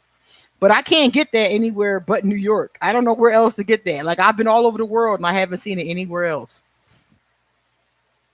That corn liquor is a trip. Yeah. Yeah. If you're trying to drink corn liquor, you got to be a big dog. Seriously. Like you can't be a lightweight. You have to be comfortable with drinking and drink corn liquor. Seriously. Oh, yeah. I would love to see Africa kick Europe out. I would love to see that. I would love to see them kick Europe out of Africa and then handle their own affairs. I don't know if that's legal or how they would be able to do it, but I would love to see that because Africa is a beautiful place and a lot of their resources are being sucked up by other countries. Everclear. Everclear is another very strong drink. We used to mix that in college. Yep. And China. Yeah, China has a lot to do with Africa too. That's true. Yeah. I would love to see Africa just do their own thing because I think that if they could really be in charge of their own resources, it would be amazing. It would be amazing. It really colonialism. Europe came in from colonialism and China came in probably around I don't know all the details of China, but I've read all about colonialism. And they came in and carved Africa up and put it into these unnatural, yeah, they put them into these little unnatural land barriers. They put some Africans in charge that they could basically, control. It's all messed up. But if they just put them out, like if they sued and legally ousted them, I think they would do better without them. I really do. Oh yeah. If you take a bottle of Everclear and soak fruit in the Everclear, man, we've done that. Yes, we have done that. The Joneses, thank you so much. Yeah, I had a party one time. Oh my God. I used to always have parties, y'all. I was known for parties. And I had a party one time. And I think my buddy Jennifer, the cancer that's here, I think you were at this party. And we took a big brand new ice cooler and we filled that ice cooler up with Everclear, all kinds of different liquors. It was like Everclear, rum, vodka, tequila. It was all these different liquors. And then you dropped all of this fruit, strawberries, oranges, grapes, all this fruit into it. And then you put all this juice in it. Man, we were so drunk. We were so drunk. And after the party was over, I took all of the fruit and put the fruit into a bowl and I ate that fruit for like a week. That fruit had me tore up, man. All you had to do was eat the fruit. You didn't even have to drink anymore. That was a fun party. Hey, Lily. Oh, it's so good to see you. What's up? Oh my God. I used to have parties all the time where nobody left. Everybody would just pass out on the couch, wake up and go home. We did that all the time. Yes. At Keisha's, no, that one was at my house. One of the few ones that was at my house. And it was in April. I remember it was in April. Oh, Shanti. Thank you. Thank you so much. Thank you for coming by. Yeah, the forbidden fruit, right? Marciano. Hey, thank you. Happy birthday. Hey, Brittany. Thank you. Yeah, I had that fruit for like a week and I was eating the fruit. I got into a fight with my girlfriend eating that fruit. Oh man. At that time, I was in a relationship with a woman who was married, right? Let me tell you all about this story. I was in a relationship with a woman that was married to a man. She was an Aries and he was a Leo. So remember that, Jennifer? I was in a relationship with her. So basically what happened was homeboy was a lot older than her. I mean, a lot. And he got to the point where he couldn't perform, sexually anymore. So she was bi, and he told her that she could have a girlfriend because he couldn't do nothing no more. So me and her start seeing each other. So I'm thinking, well, he said she could see somebody. It's not a secret, He already approved it. He knows it's me. We sat down and had dinner together and discussed it. Everything was fine. Okay. So me and her are seeing each other. We're having a good time, Everything is fine. She's an Aries, very fun, very, very intellectual, very intelligent. I liked her a lot because she had a very high sex drive. The first time we ever slept together, we had sex for 6 hours. I have never had sex for 6 hours before or since. That was the first time, okay? I liked her a lot. So we're having a good time. I thought it was good for me because I didn't have to make no commitments. I could have a good time with her and no commitments. Well, some kind of way, homeboy got it in his head that he was going to be part of the relationship. Now, mind you, you can't get it up, number one. And number two, I'm here because you couldn't handle your business. Like, let's keep it real. You know what I'm saying? Oh, yeah, she did get upset. So I'm here because you can no longer handle your business. So how you trying to have sex with both of us now when you couldn't even satisfy her by yourself? So all of a sudden he got this in his mind. I don't know how. And I came over one day to pick her up and he was naked with an apron on. All he had on was an apron, y'all. And he had made hors d'oeuvres. And I will never forget the hors d'oeuvres. The hors d'oeuvres were so cool. He had a plate and he made, I think it was 12 crackers and 12 of these little things that go with the crackers. and he was explaining to me how it was the 12 zodiac signs. So I'm all into astrology, right? But I'm like, why is he naked? But I didn't say nothing. It was his house. So we ate the hors d'oeuvres, we had dinner, and I was sitting there looking like, okay, it's time for us to go now. And basically, he just kind of like started to try to throw himself into the situation. So I was like, okay, let's go. Let's get ready to go, And he was like, oh, where y'all going? Let me get dressed. It's a twosome, not a threesome, dude. So finally, his wife had to tell him, she's my girlfriend, not our girlfriend. And he was pissed. Now, mind you, we had already discussed this at dinner before this even happened. So he got pissed because he couldn't get in on it. So then he started talking shit about me and about her. And the whole thing got nasty. And then one day he calls me on the phone and tells me all this awful stuff about her. She's an alcoholic and you don't really know her like that. And like all of this stuff he told me about her. And I was just like, dude, for real? She that bad, but you still with her and been with her for like 20 years. So I told her, you need to get your dude and figure out what y'all doing, then call me. Because obviously y'all not on the same page. So I backed off. I totally backed off of it. But then she decided that she was going to get an attitude with him. So then him and her was fighting.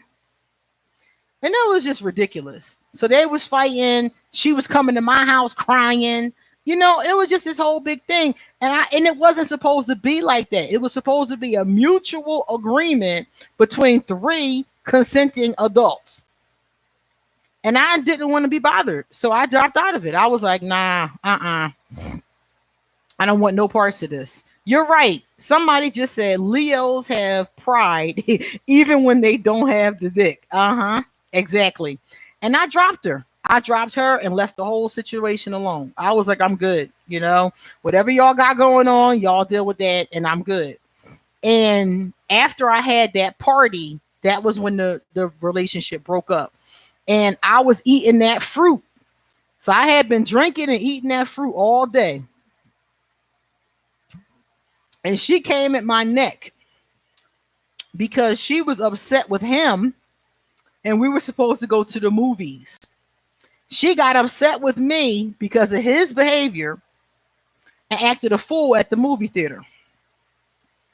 I was tore up drunk off of that fruit and I gave her a piece of my mind. I gave her a piece of my mind and that relationship was over. We ain't been friends since. But my thing is that you asked me to come into a situation with you, giving me the impression that this was something that you and your significant other have agreed to, which they did. But he was not truly in agreement. He was lying. Okay? So that was something that they needed to clear that up between themselves before bringing in a third person. Oh, the dragon came out.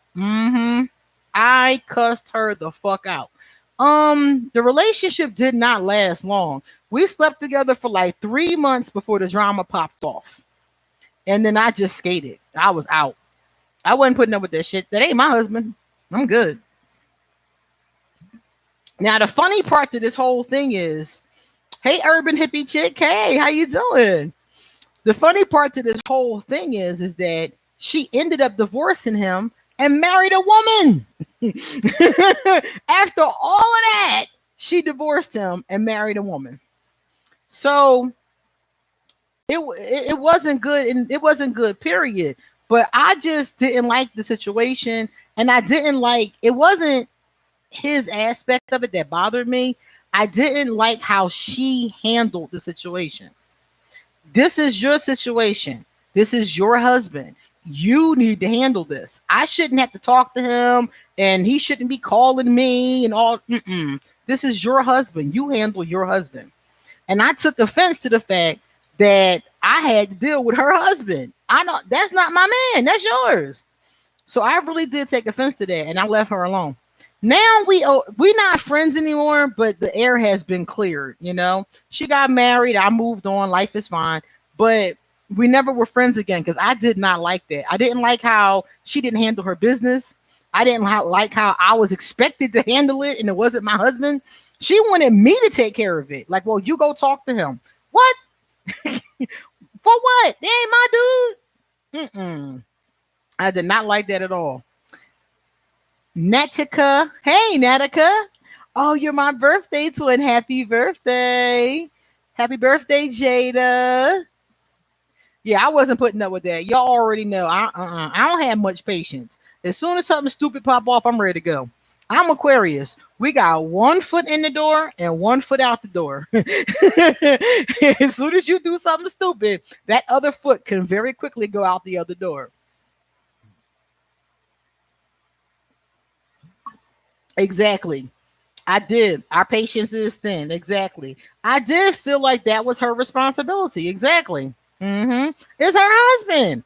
You're married to him. You brought me into the situation telling me that it's going to go a certain kind of way.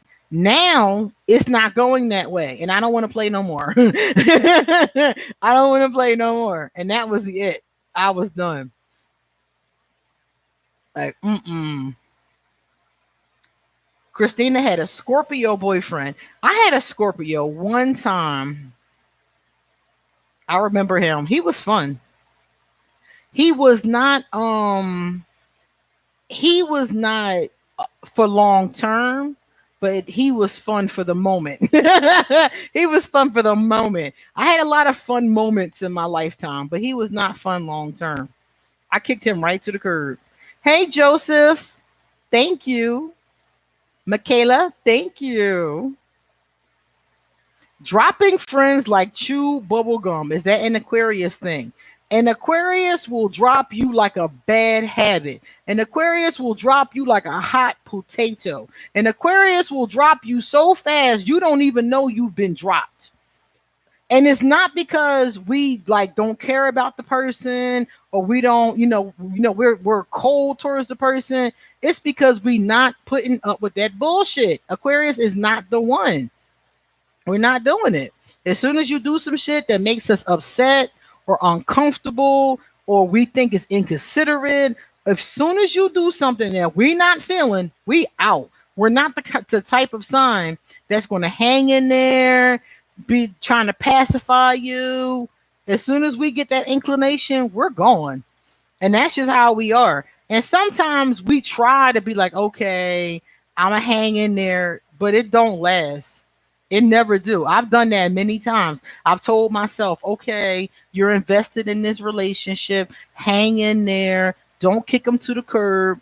But as soon as I'm uncomfortable enough, I don't care who it is. You'll get it. I'm out. Because I don't like, and I guess nobody likes being uncomfortable. But Aquarius, we're not the type that's going to put up with you and just, be like, okay, well, I'm going to just put up with this person that makes me uncomfortable. I'm going to put up with this person who talks nasty to me. I'm going to put up with this person who, who cheated or doesn't have boundaries. We're not going to put up with you. And Aquarius will leave. The problem with a lot of Aquarius is that we leave and come back. We do the revolving door thing a lot. And that's a big problem. But some of us leave and never come back. It depends on the situation. And do we never look back? It depends. Some of us never look back. It depends on how angry we are, how upset the situation made us. Some of us will never look back. And some of us will be a revolving door. People say to me all the time, my Aquarius stopped talking to me and then pop back up like nothing happened. People tell me that all the time, and I be cracking up because I know that it does happen. Some Aquarius are revolving door Aquarius. I've went back to several people that I should have never seen again. So there are some of us that are the revolving door. One of the Aquarius that I grew up with, she's always with an ex. She got 3 exes. and she recycles them over and over again. She'll be with one, she'll break up with him and get with the second one. The second one messes up, she goes to the third one. The third one messes up, she go back to the first one. She's been repeating this pattern for 25 years. She just keeps on going back to them. The same three dudes.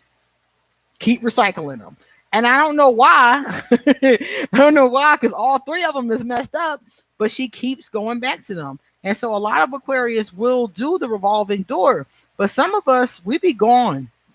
And I think it depends on how angry we were about what happened. If you do something that really offends or hurts or upsets us, you can forget it. So I think it does depend. But Aquarius will drop you like a bad habit. Aquarius will drop you like a bad habit and don't even remember who the heck you are. I think back on some people sometimes and I'm like, what is that person's name? I can't even remember their name. Danielle, she might as well be. She might as well. Oh, yeah, Star. Same script, different cast. That's my favorite song by Whitney Houston and Deborah Cox.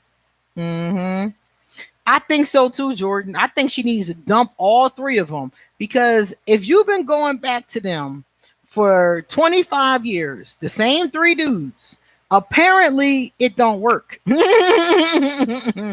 Apparently it's not going to work. I think she should drop all three of them and try a new dude. That's what I would do.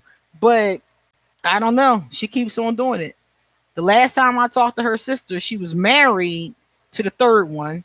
And the first one, who got deported, was trying to get her to come see him in Trinidad.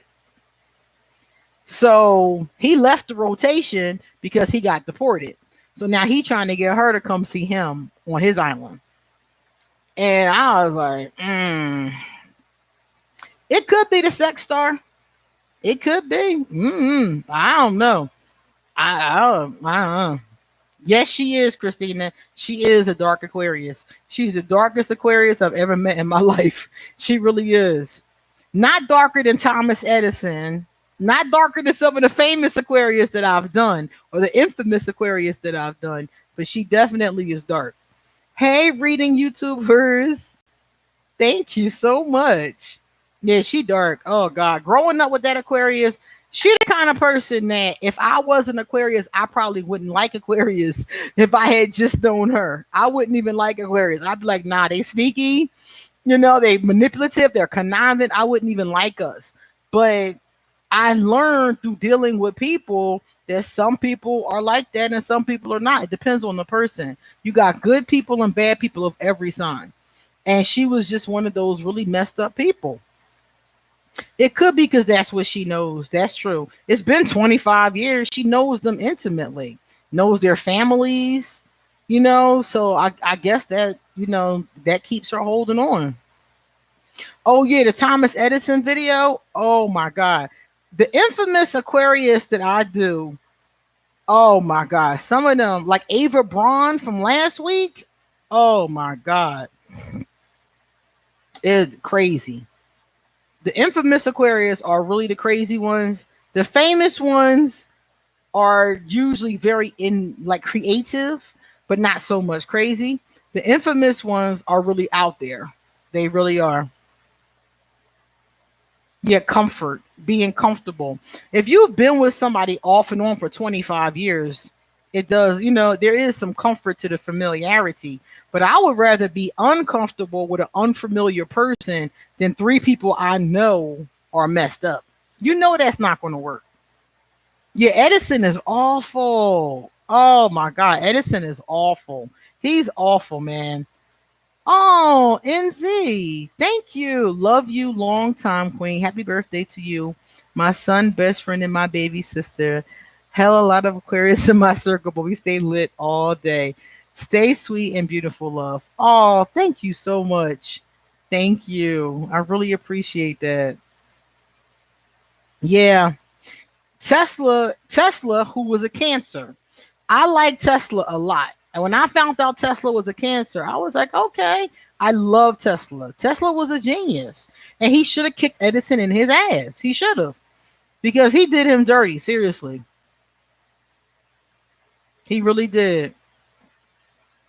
I was so disappointed in him. Hey, Coretta. Hey, I was very disappointed in Edison because growing up as a young girl, I thought Thomas Edison was just this stuffy inventor who made up some stuff, and that was it. I didn't really think much of him. But when you really do listen to the story, you find out that Edison was shady. He was a thief. And he did a lot of stuff that nowadays would have got him canceled. It would have got him sued too. Edison probably would have lost his fortune. But back then, he got away with it. Yeah. Tesla was cool. I love Tesla. Hey, Morgan. I saw you talking earlier. I meant to say hi. All right, y'all. My drink almost gone. One thing about old heads, I'll tell y'all this younger. Old heads get drunk early. That's why we go to happy hour. Old heads get drunk early, and then we can go to sleep by like 7:30 and get up early in the morning. He was dark. Yes, he was. Edison was a dark Aquarius. Definitely. Thank you, Morgan. Thank you so much. Edison was a dark Aquarius. Hey, look, definitely. Because the stuff that he did is awful. Yeah. And you know what's funny about dark Aquarius that really worries me is that they are so smart. A lot of dark Aquarius are so, like she said, manipulative, cunning, crafty. They're really smart. And that makes it worse because if you got a dark person that's not that smart, they're usually not that dangerous because they're too stupid to figure out shit to do to people. They can't figure it out. They can only do stuff that everybody gonna know that they did it. But when you have a maniacal, manipulative person and they're dark too, that shit is not good. Oh, Christina's been with us for 7 months. That is wonderful. Thank you. Thank you all for subscribing. Thank you for hitting likes. Thank you guys for watching my videos. I've been really busy lately, so I haven't been able to upload as many videos as I want to. But I've been trying to do this schedule where I get like 4 or 5 done a week because my schedule is crazy. It really is. It has gotten to the point where I'm just like, everything is coming at me so fast, So I just do my best to keep up with it, but it is not easy. Yes. Dark Aquarius are the Scorpios of the air sign. Yes. And you know what's interesting? I know some dark Scorpios and I know some light Scorpios. And Scorpios are interesting too. Scorpio and Aquarius is really an interesting combination. But like I live with a Scorpio. My daughter is a Scorpio, but I think we get along because her moon is in Aquarius. So she has some of my ways. So I think that's what makes it easier for us. But this other, and plus she's a light Scorpio. My daughter is an angel. It's weird. Some of the times I look at her and I'm just like, where did this kid come from? She reminds me a lot of her father because her father isn't an angel, but he doesn't do anything. He does like now is like I think now he might drink sometimes, but when we were young, he didn't drink, he didn't smoke. All he did was play video games, And my daughter reminds me of him in that kind of way because she's not really wild, she's mostly into her computer and her friends, and they're talking about like role playing, My Little Pony, writing fan fiction. They're into stuff like that. But the other Scorpios, the darker ones I know, they were like strippers and all kind of stuff. Like the dark Scorpios are real wild. So I'm blessed with her, Jennifer, because if I had a dark Scorpio, I would have killed her. I would have went to jail. I swear to God, them dark Scorpios trying to get them to behave themselves. Like, oh my God. I know I would have went to jail. I grew up with a dark Scorpio. She lived across the street from me, and she's born on the same day as my daughter. And she got in trouble for stealing. She snuck a dude in her house to have sex when her mom was home. That Scorpio did all kinds of stuff and would get in trouble all of the time.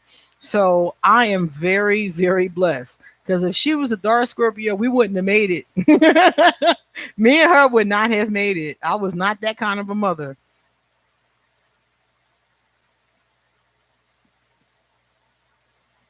Scorpios like money. Star said they will do anything for money, legal and illegal. Yeah. I think the dark ones are like that because my daughter don't care about money. My daughter is like, she don't even ask me for things. I'd be like, do you need this or that or that or this? And she'd just be looking at me like, if you want to get it, she don't even ask me for stuff. I give her stuff. I'm like, here, take this, get that. Do you want that? But I do think that the darker ones, because I know a lot of dark Scorpios that are like into illegal stuff, like selling stuff they shouldn't, you know, or the other ones that are like more into adult entertainment, which I don't think is illegal, stripping, things like that. Yeah. Capricorns. Oh, the Capricorns and their money. Yeah. Mm-hmm. Yeah. My mother is a Capricorn, and my mother is better with money than anybody in the world that I've ever come across. My mother can take a couple dollars and stretch that shit. My mother ain't no joke. My mother raised us with very little money, and we went to Catholic school. We were clean every day. We ate well every night. She did not have much, but she knew how to stretch what she had. She seriously did. My mother was amazing in that way. I didn't know it at the time, but now that I'm older, looking back, I'm like, she had a very basic. My mother was a barmaid. She didn't even have like a white collar job, but she made that shit work. I tell you that. She made it work, and she always made cakes and pies and puddings, and dinner was always home cooked. We rarely ate out. She didn't believe in that. Dinner was always home cooked, and it was good. She would bake good. She would bake biscuits. My mother, that Capricorn, she made that money holler. And my grandmother, the Capricorn, same thing. My grandmother used to play the number. And my grandmother was like me. She was very clairvoyant. So her gift would give her numbers.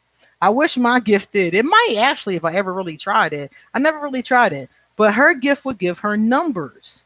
And my grandmother would play those numbers. She would call me. She would call my cousins. She would ask us if we saw numbers in our dreams. She would ask us the number of our classroom on our first day of school. She always played numbers, and she won all the time. And she took that money and flipped it. My grandmother had 13 kids in a time where she had no job. My grandfather had a job. He provided for the family, and my grandmother used her numbers to supplement the income. And she won enough that it was effective. So them two, they money skills. I didn't inherit that, unfortunately, but I wish that I did. What about Taurus women? One of my my favorite ex, she's my favorite, is a Taurus. I love the Taurus so much. Y'all already know that. I love the Taurus to death. I would have married the Taurus straight the fuck up. I would have married her. But Taurus are stubborn for no damn reason. They just stubborn to be stubborn. And I couldn't deal with that.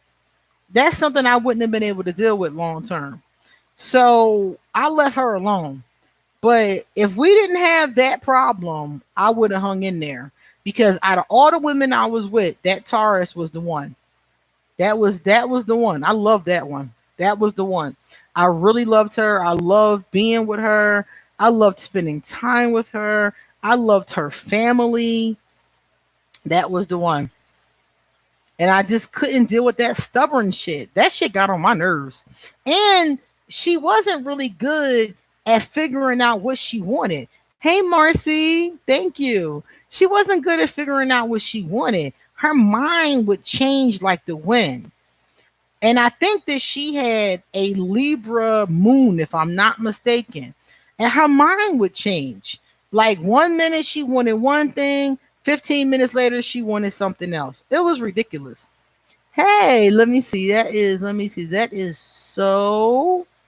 Sota Korbrinov. Now, you know, I've been drinking too much to be able to say this properly.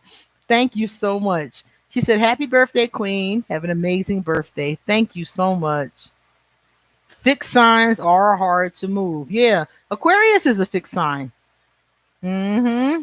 Yep. The Taurus looks like me, Jordan. Gemini men. Uh,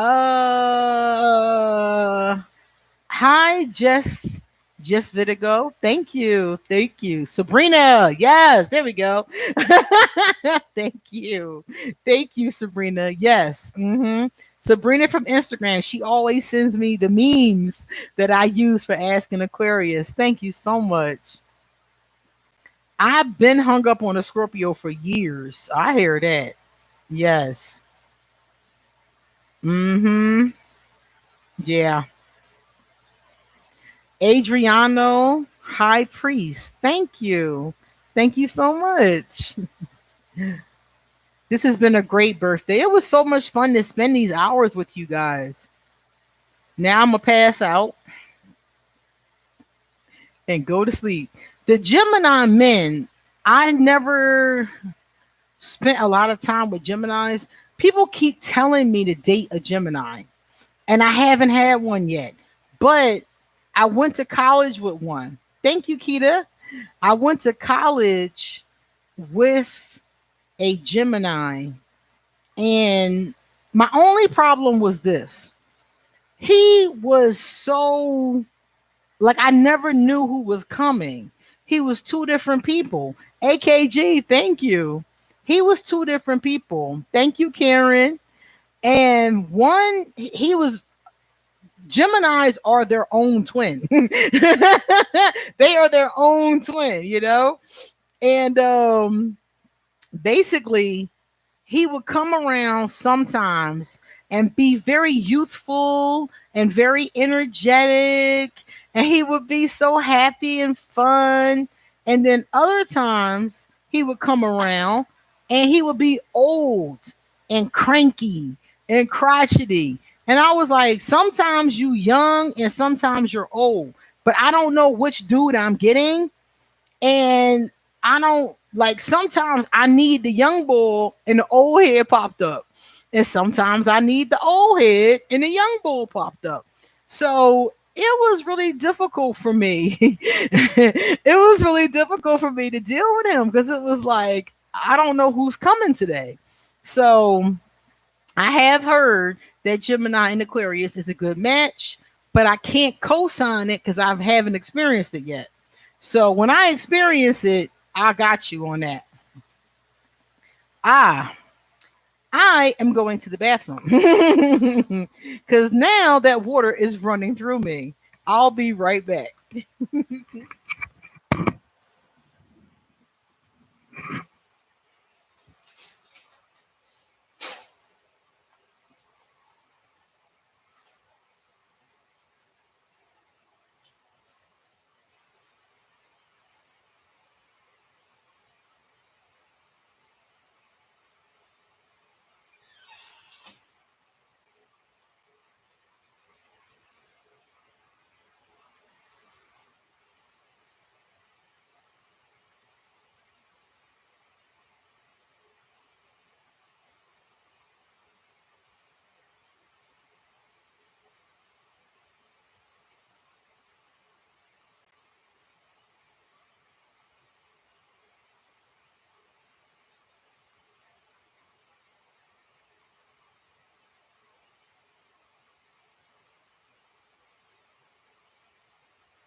Ah, there we are.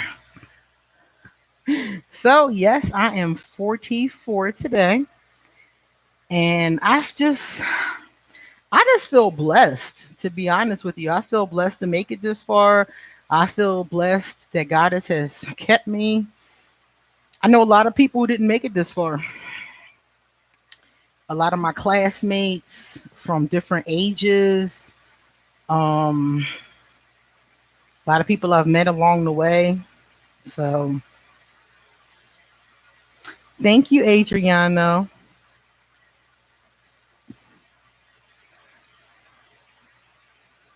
I feel happy about that. That's something that I think is a blessing. A lot of people did not make it this far. I remember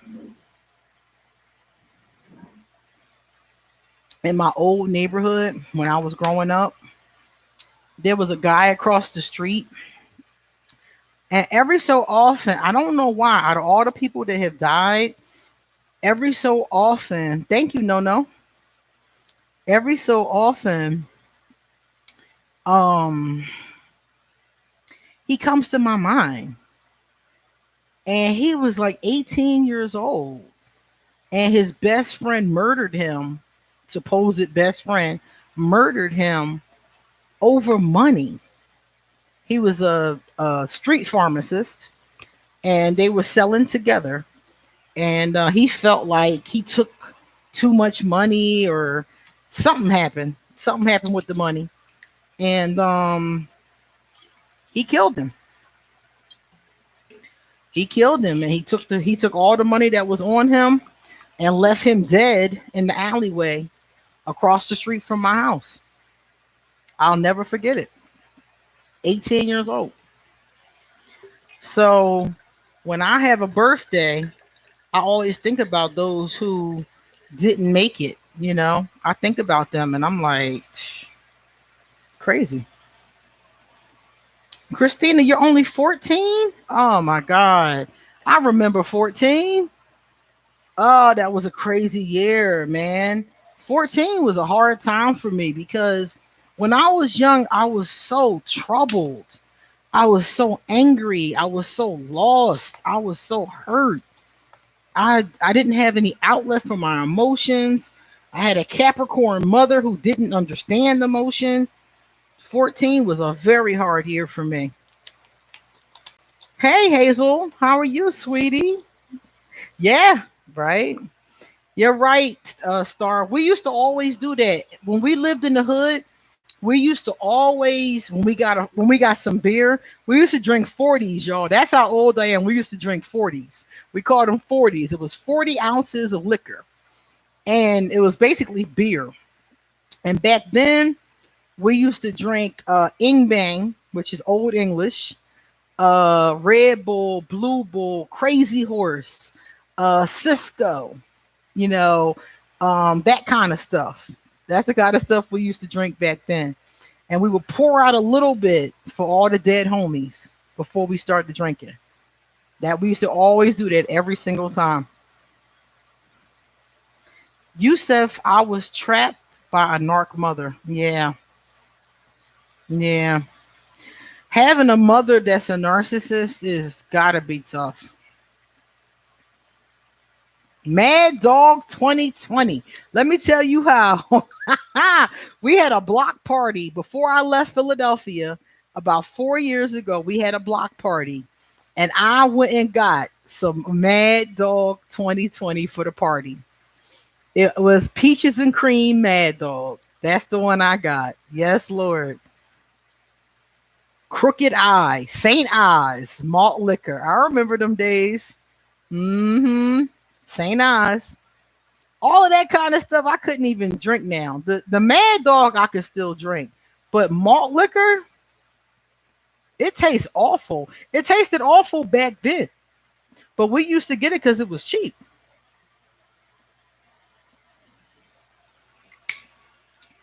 And you know the funny thing about me? I look younger now, but when I was younger, when I was a young girl, I looked older. So my friends used to always send me to get the beer because I didn't have an ID and they would let me buy beer because I looked older. So I was 12, 13, 14, and I could walk in the deli and buy whatever I wanted all the time. My friends would be like, go get us some Ing Bang. And I would go get it. You turning 22 today. Oh, happy birthday. That's what's up. Welcome. The Smirnoff coolers are what's up. I like the green apple ones. Yeah, yeah, exactly. When I was 12 and 13, people thought I was 19, 20, 21 years old. Now they mistake me and my daughter, who's 26, for twins. So it's like it's really really strange. Thank you, Angel. Well, Christina, you're 14 years old, which is a very beautiful young age. And I would say try to enjoy your youth because I'm going to tell you, you're going to be old before you know it, dog. Before you know it, you're going to be my age. It happened fast. I can remember 14 like it was yesterday. I remember what I used to wear. I used to be into the gothic thing because we the OG. We're the OG goths, those in my generation and the one before me. We the OG gothics, okay? So I had black lipstick, black nail polish, all black clothes, black hairstyles, black chokers on. You know, I can remember that. I can remember those days. Oh, Angel loves that her daughter is 14 today too. That is wonderful. Tell your baby girl happy birthday. It's great to have so many birthday twins. How about a Leo man? I'm Aquarius married to a Leo, but now it's a mess. I can't believe a Leo and Aquarius can get along that long. Wow. Leo and Aquarius make great friends. I have some wonderful Leo friends, but not one romance. I never messed with them romantically. The one romance I had, she got on my nerves so bad I kicked her to the curb so fast. I was not having it. Oh yeah, Nikki, you did the gothic look too? Yeah. Yeah, the old gothic trends. Thank you, Alpha. Yeah. The old gothic trend was the shit. We all did that. We had the Doc Martin boots on, the black jeans. Man, yes, we was doing that. 14 was it was a hard year for a lot of reasons, but looking back on it, I'm like, dang, I was so young and didn't even realize it. I just want to say you're the first YouTuber I started watching. Oh, really? Your spiritual awakening kicked off. And we have the same birthday. Yes, that is so cool. Hmm. I have a Leo man that's a friend of mine, and he is like one of my best buddies. I love him. I think Leos make great friends. I just don't think they make it with us romantically all the time. I think it's difficult. But you know something? Over the years, I have seen a lot of different combinations of people. Leo Aquarius, Leo, Aquarius Virgo, Sagittarius. I've seen so many different types of people come together that I was like, y'all don't match. But so I think any relationship can work if you're really willing to work on it. That's the question. Jennifer was a tomboy with baggy jeans and Reeboks. Reeboks was the truth back then. Hmm. Oh yeah, yeah. You just cover your eye with your hair. Hmm. What will cause an Aquarius to turn from light to gray? Pain. A hurt Aquarius is very often a very mean Aquarius. Pain will turn a lot of people into a dark or gray individual. Hey, Queen Aqua, thank you. And Patrick, thank you, Patrick. She said, does Aquarius tend to have bad taste in men? My mom says because they aren't romantic, they tend to shy away from nurturing dudes and go for aloof assholes. Do Aquarius have bad taste in men? I don't know, but I do know Aquarius have relationship issues a lot. I think what Aquarius want from relationships, I don't think we're always ready for. Because a lot of Aquarius I know want a beautiful romantic relationship, but they don't know how to communicate. They don't know how to be a partner. They don't know how to show up in a relationship. How the hell you going to have a great relationship and you don't know those things? So I think some Aquarius are idealistic in what they want, but they don't know how to create what they want.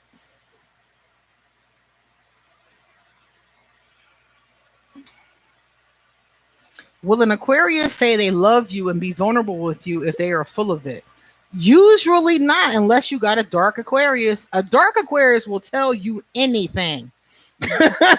When I used to be dark, I would tell a person anything they wanted to hear so they would do what I wanted them to do. Period. I didn't care what that something was. If you're dealing with a dark Aquarius, you cannot trust them because they don't have no honor. But a light Aquarius is going to be too real, almost too real. Things do change as you get older. Yeah. It's crazy because when you're young, you don't know all of the stuff that you know when you're older. And all of that information would be so beneficial at 14, 15, and 16 years old. It really would. But you don't figure it out. You don't figure it out until much later. So it is true. Integrity is a big part. Hmm. Yeah. Yeah.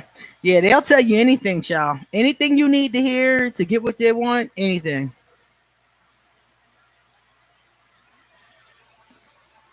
Anything. And the problem with saying anything to get what you want is that over time, you just become this dark person. Over time, you become a person you don't even want to be. My Leo turned into a drama queen and a narcissist. Ugh, yuck. Hey, Jabril, welcome and thank you so much.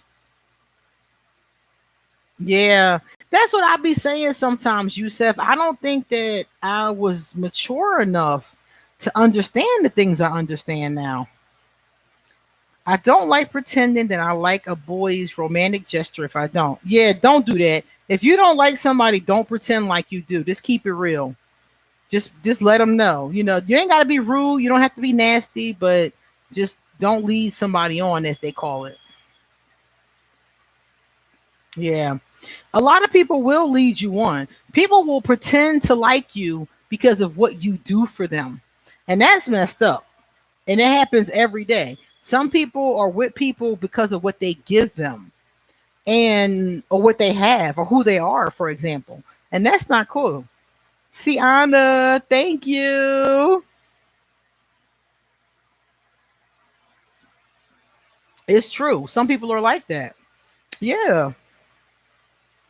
Oh, there's a 35% discount on Lewin to the 15th. Now, Lewin has spiritual books. They also have cards, tarot, oracle cards, all that kind of stuff. So anybody that's interested, please go to lewin.com for a 35% off discount. Okay. I like that. Oh, somebody sent me money. Let me see who sent me birthday money. AKG, thank you. $44. That's what's up. I just turned 49. Long live the OGs.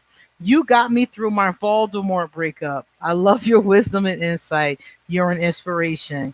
AKG, thank you so much. I'm sorry you had a Voldemort, but I bet you, if you really had a Voldemort, I bet you grew a lot. I bet you did. Being around Voldemort, or should I say escaping Voldemort? Yeah, escaping Voldemort is changed my entire life. So I bet you learned a lot from that situation. Yeah, I couldn't pretend to like somebody. I can't.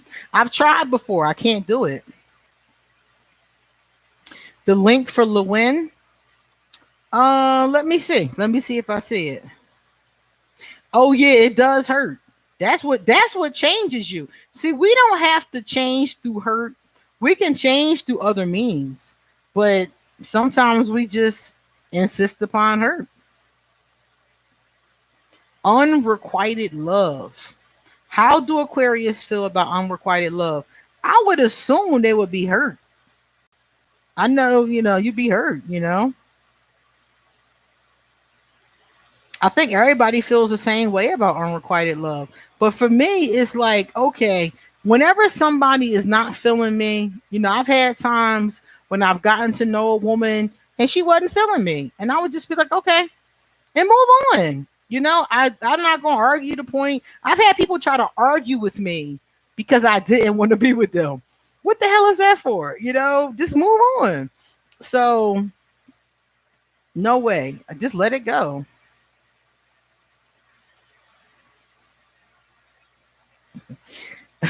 Patrick, your Aquarius sounds like she's a trip. Oh my goodness. Let me see. What's the thing to Lewin? It's Lewin. Yeah, it's Lewin.com. Unrequited. Unrequited love is when you love somebody, but they don't love you back. When you care about somebody or, you're into somebody and they're just not into you. It happens all the time. And a lot of people get upset. I used to be hurt. If I was into somebody and they weren't into me, it would hurt my feelings. Now, I've had it happen to me enough times that I dodged a bullet. So I'm like, okay, so maybe when this happens, it's not a bad thing. Dime Lamy, hey, thank you. Thank you so much. All right, let me see. Yeah, it says Lewin Worldwide. Yeah, it's Lewin.com. For anybody that wants to check it out, it is Lewin.com. LLE. Let me see if I can post it in. Show. LLE WELLYN.com.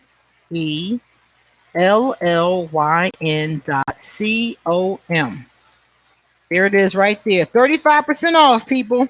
If you want books, spiritual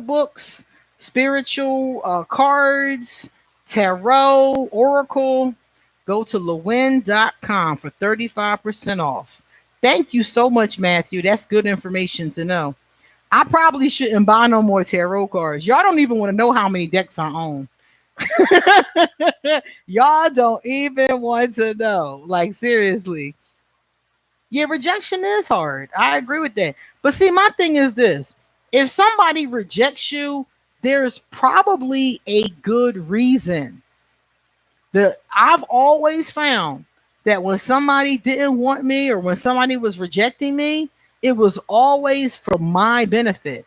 So now if somebody come off like that, I just say okay and move on because I assume it's for my benefit. Let me tell you. One time, and I told some of y'all this story before. One time I was into this girl. Oh my God, Becky. Goddess Raven is talking about my tarot card collection because she knows how many I have. I did a video about rejection before too. And what I said was that I knew this woman. This woman was fine. Do y'all hear me? She was fine. She has a beautiful face. She got like 46 triple D's or something. I mean, she was gorgeous. She was my type, put it like that. So I was feeling this girl. I saw her on Facebook. I hit her up. I was like, I'm going to shoot my shot now. Shot it immediately. So we started talking and she liked me. I liked her. We kept on talking back and forth. I'm like, okay, this might go somewhere. Well, all of a sudden, she stopped really responding to me. She would respond or she would say something here and there, but she stopped. So I was very disappointed because I liked her a lot, but she was not really responding. So I was like, all right, well, I thought it was me. To be honest with you, I thought it was me. I was like, well, maybe there's something about me she just doesn't like. And I just had to eat that. I was like, okay, it is what it is. Well, a couple of months later, I see her on Facebook. Come to find out, she was prostituting. The reason why she wasn't responding to me is because she was going out on dates with Johns to make money. So here I am thinking it was me. I'm thinking it's me. She don't like me. But come to find out, she was just doing something illegal that was taking up her time. And the reason why I found out was because she told it on Facebook. She told it. She was on Facebook and she left a long post apologizing to all the people who had reached out to her and talked about how she was in a really bad place. She had lost her job and basically she had started selling her body to make ends meet. And I am thinking it's me. I'm thinking she don't like me. I'm not pretty enough. I'm not smart enough. I'm not whatever enough. And come to find out, she was going through something that had nothing to do with me. After that happened, whenever somebody rejected me, I back off real quick. Like, okay, because I just take it that it's something that's going on with them. It's not my business. And I just back off. So that relationship or that situation, I should say, taught me a lot. My first boyfriend was an Aries. He was Voldemort. Everybody got a Voldemort. Matter of fact, in the comment section, put a 1 in the comment section if you have a Voldemort. I'll go first. If you've had a Voldemort in your life, put a 1 in the comment section. I want to see how many people have had a Voldemort. I get very annoyed when some dudes try to crack on me and think of themselves as the one. Big chance they don't even like me. Just a mystery. Another Voldemort Aries. Another. Oh my God! Look at all these Voldemorts. Y'all all had one. Oh my God! Wow! Look at that, y'all. Ain't that some shit? What's a Voldemort? A Voldemort is when you've been with a person that was awful, an awful, awful person that is dark and negative, maybe even a narcissist, possibly even abusive, but it's a relationship with a person that could have destroyed you or made you stronger in my case. Yeah. Someone you don't speak of because they're toxic and negative. Exactly. Her Voldemort was a Gemini. Look, everybody's had one. That's crazy. Hey, Mustafa, thank you. Samantha had a Voldemort. Look at that. All of them Voldemorts. I feel so sorry for y'all because I had one and I know what that shit feels like, man. It's like your chest, it's like your heart get ripped out of your chest. And No says she's had 2. Oh my God. Yeah. A toxic person star, a con artist, a user, a fuck boy, a fuck girl, somebody that lied to you, somebody that slept with your family members. We've all been Bellatrix. Exactly. Yep. Sometimes they steal from you. Sometimes they rob you. Hey, Tamara. Thank you. Jennifer says she still don't even say his name. I just call him Voldemort. I don't say his name either. He's been Voldemort for like 10 years now. I just call him Voldemort. This one, No said her Voldemort was a Virgo. Hers were a Libra. That's my shit said Libra and Aries. Yeah, mine was a Cancer. Yeah. They can be any sign. It's just a really toxic person. Hers a Scorpio. Hers the Pisces. Look at all these Voldemorts. Now, Fatima has the Sagittarius moon. Oh, thank you, Fatima. Fatima, is your temper bad like mine? My temper is awful. It's better now though. I'm in better control of it, but I still don't trust it. I still don't trust my temper because I know if somebody set it off, it will go off. I already know. Hmm. She had to call the cops on him. Oh, her Voldemort took her car and she had to call the cops to get her car back. Ain't that something?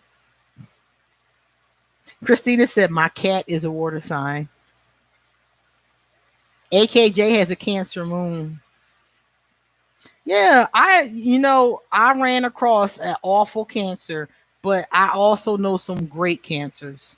I know some beautiful Cancers. I know some Cancers that would take a bullet for you, seriously. Hey, Valivan, thank you. Yeah, when you're born on a cusp, you're either one sign or the other, but you do have characteristics from the other sign. That's true. Moon signs, yeah, fire moons, yeah. My moon is awful. My moon is so awful. It's better now that I've gotten older, but when I was young, I couldn't control it. I just couldn't. And if I set off, I just set off. But I didn't like it. It was crazy because if I got upset and snapped, I would feel remorse after I snapped. I would be crying like I didn't mean to do that. I'd be by myself later crying because I done snapped and beat somebody up or fought somebody, cussed somebody out. So many people have gotten cussed out by me. It's so embarrassing. It's so embarrassing. My poor moon. I hate getting angry. That's why I always tell people, you not gonna like me when I'm angry. I'm not gonna like me when I'm angry. You're an Aquarius with Capricorn tendencies and a Virgo moon. Aquarius and Capricorn are both ruled by Saturn. So it's a lot of that old man Saturn energy going on. Oh, thank you, Dime. Thank you. Red is my favorite. Red and pink. That's my shit. Says I struggle with my temper all the time. I understand. Yeah, I cussed out a lot of people. I understand. Monet said her younger self cussed out people too. I get it. I totally understand. I feel you. Got some more ones coming in. Some more people that had a Voldemort. Yeah, man, I done cussed out too many people. I'm embarrassed how many people I cussed out. Hey, Tomas. Thank you for coming by. We're having a drink, Tomas. They done got me liquored up, okay? I've had 3 shots already. It's their fault, though. The 56 people in here is their fault. It's not my fault.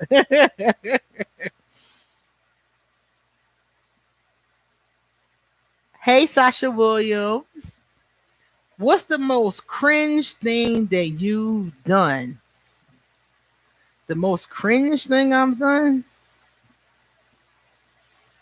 Shit. Which one? Let me think about which one embarrassed me the most. Oh, Eric Gray, thank you so much. Thank you. The most cringe thing I've done was when I threatened to kill my sister. I did. I did get mad at my sister and threatened to kill her before. I did. I'm very embarrassed about it now, but I did. Threatened to murder her ass. And if she had pushed me, I might have hit her. That was definitely one of the most cringe things I've ever done. As a matter of fact, I told her that I would kill her, do the time, get out of jail, and have another one just like her. That's what I told her. I cussed her out that day. She pissed me off. Oh, did she piss me off? But now we're older. We don't argue anymore, though. I ain't argued with her in years. I mean, I was like 20 when that happened. That was like 20 years ago. But yeah, I did threaten to murder her. I done threatened to blow people up. I told my neighbor I would blow her house up, man. Man. Now looking back, I can laugh, but at the time it was not funny. It was not funny at all.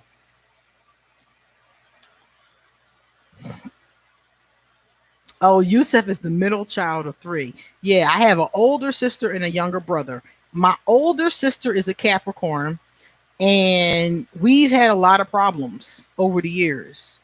My younger brother is a Leo, and we get along. We haven't really had any real major problems because when he do unreasonable shit, he don't really fight me on it. We get along good. We hang out. We know a lot of the same people. He and I get along really good. I hear that Libras are a good match for Aquarius. I find them neither here nor there when it comes to anything, so they are not my faves. But I'm an Aquarius, so everyone is surprised that I'm not a fan. It's plenty of people who are not a fan of Libra because they've had a bad experience with Libras. He's screaming.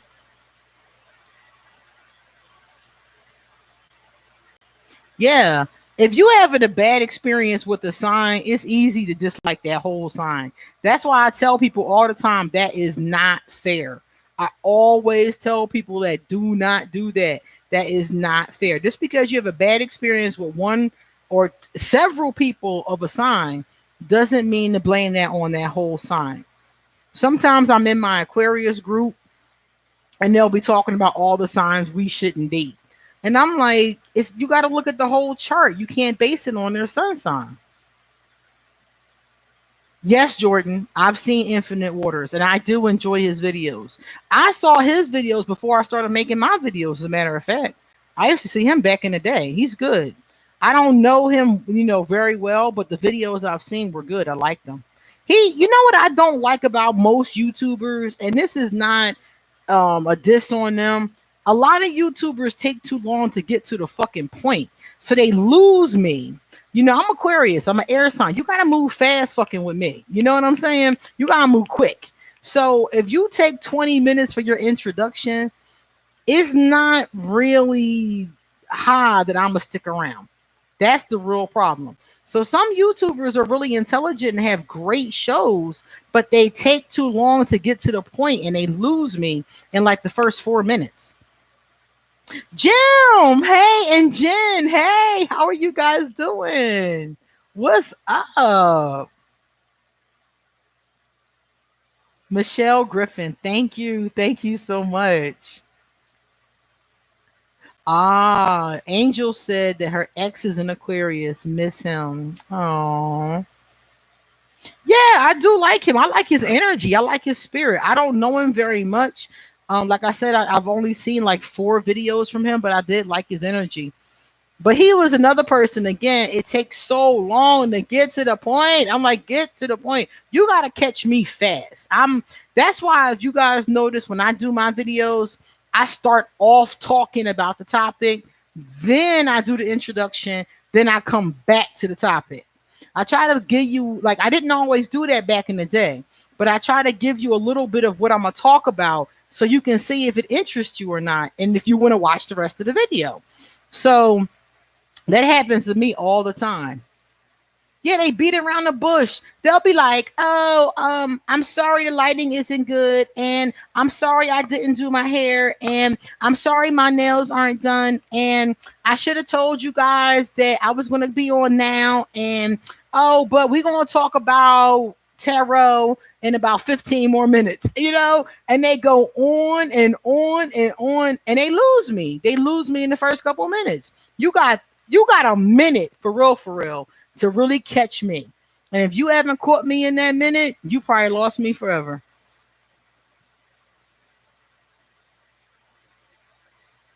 Yeah, his name is Ralph. Infinite Waters, his name is Ralph. I like him. He's cute. He's cute. He has a good message. I like him a lot. I like him. Let me tell you who I like. I like Infinite Waters. I like Deaf Noodles. If y'all don't know who Deaf Noodles is my boy. I love Deaf Noodles. He's a comedy channel. Very, very funny. Very hysterical. I like Deaf Noodles. I like Dean Graziosi. Like him a lot. And what's that other guy's name that I like? Derek Jackson. Derek Jackson is a chocolate brother. Love that chocolate brother. Very, very love him. You watch Deaf Noodles? Oh, I love Deaf Noodles. Oh my God. Yes. He is on Twitter. His real name is Dennis. And Dennis is a very nice guy. Dennis, the channel is called Deaf Noodles, but his name is Dennis, and he's a nice guy. He's very funny. I love him. I watch his show every day. I never miss his show. Yeah, when I meet other Aquarius, I either really love them or I really don't. It's either one or the other. It's either it's an Aquarius that really gets me and I love them, or it's an Aquarius that's dark and I can't mess with them. It's one or the other. Yes, Sagittarius moon has a good heart. Yeah. Hey, Amethyst Falls. Hey. So look, all right, y'all. This is my drink. I've refilled it, and I'm gonna do another shot of gin. Hooah! All right, let's get this twacking.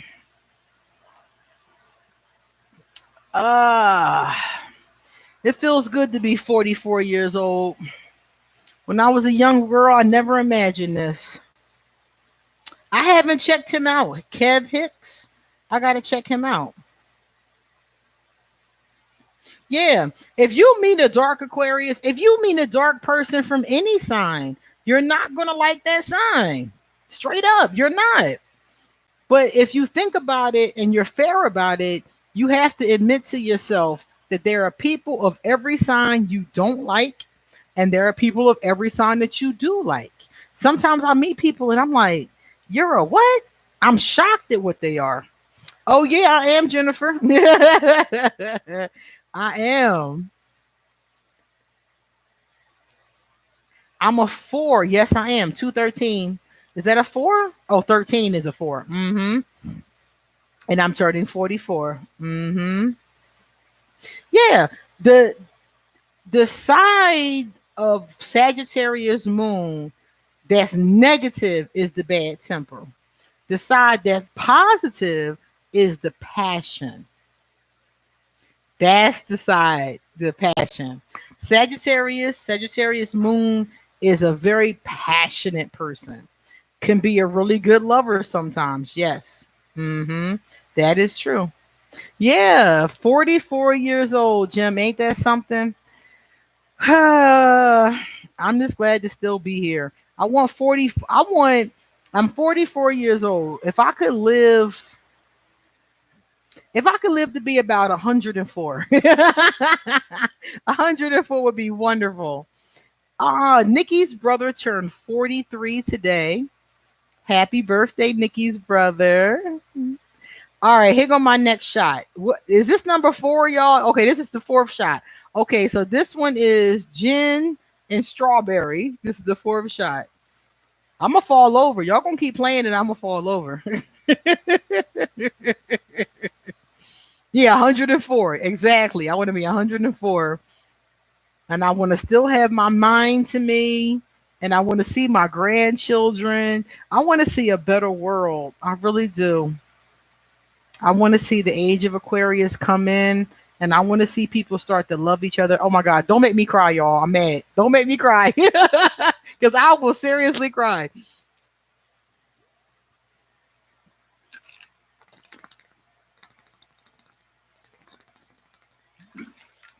Every time I take a shot, I drink some water. My uncle taught me that a long time ago. He said it helps with digestion. And he's right, because I never have a hangover.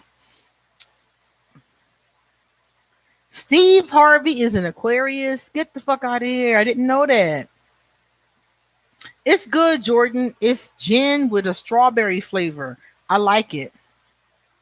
Yeah, I did mix them. I mixed them in this thing with some ginger ale. That's what I've been sipping on. This is my second one. I told you I'm gonna pass out in like 15 minutes. I'm gonna pass out in a good 15 minutes. Y'all gonna be sitting there talking to each other. Yeah. You know something that I love the positive aspect of the age of Aquarius. I'm just worried about the anarchy. That's what I'm worried about. I'm worried about the anarchy because Aquarius is lawless. So how we gonna make it? I don't know. Now y'all says Steve Harvey. Let me see if Steve Harvey is Aquarius. Steve Harvey. I'm not a Steve Harvey fan. Not anymore. I was when he was younger, but it seemed like the richer he got, the more of an asshole he became. Okay, his birthday is January the 17th. I think that's Capricorn, y'all. If I'm not mistaken, that yeah, it's way before. Yeah, January 17th zodiac. It's got to be Capricorn. Yes, I'm right. Yeah, he's a Capricorn. Thank God, because he don't act nothing like no Aquarius. Yeah, my uncle taught me how to drink when I was a young girl because my uncle he owned bars. That was his thing, owning bars. So he told me, he said, after every drink, have some water. If it's a shot, if it's a drink, whatever, after every one, have some water. That was the first lesson. The second lesson was always eat before you start drinking. And the third one was have a snack when you're finished drinking. Now, I've been doing this for since I was 12. That's when I learned this. And I started sneaking Jack Daniels when I was 12. And it has always worked. It's always worked. I've never had a hangover. I've rarely gotten sick. The only time I get sick is when I don't do that. That's when I got sick. But other than that, I've been fine. Yeah, my uncle was good on drinking advice. My uncle was a drinker. I come from a family of drinkers. You know, one day I was saying to someone, we were all in a group and we were talking, and I was saying that I was having a drink. And the girl, one of the young girls in the group, was like, "Oh, be careful, don't get sick." And I was like, "Be careful, don't get sick. I've been drinking since I was 12. What are you talking about?" Get sick? You drawing, girl, bye. But people will think that. Alicia Keys is an Aquarius because I've been studying her for famous Aquarius. Mm-hmm. Mm-hmm. Yeah, but Yusef, you grabbed the water after you threw up. You're supposed to drink the water before. So you don't throw up. That's the idea. Drink the water after the drink. After every drink, drink the water. I don't remember. That's a good question, Fatima. I don't remember my life path number because somebody else was asking me about it and I do not remember. I could not. Somebody did. I did it. I did it once and somebody else did my numerology chart. And yeah, it was, I can't remember it. Yeah, you gotta drink the water after the drink. It's supposed to dilute it and help it digest. And if you've eaten before and you eat after, then it soaks up all the alcohol. That's what my uncle told me, and it worked. All right, so Jim says that water dehydrates you. Aha. And the water keeps you hydrated. Okay. So that's why I don't pass out. Okay. Okay. See, it's always good to have somebody that understands science in the room. That's always good. It always helps me sleep. I just pass out. I drink, and that's why I said old heads like happy hour because I'll drink between like 4 to 6 and then pass out. I'm a two. Ah, life path two. Okay. Yes, greasy food is the best. That's what my uncle said. Before I drink, like even today, I had French fries and chicken. Fried chicken. That's what I had. French fries and fried chicken. The greasy food soaks up the alcohol. Yep. And then when I finish talking to y'all, I'll eat the rest of them chicken nuggets and the rest of them French fries, and I will pass out. That's exactly what I'm gonna do.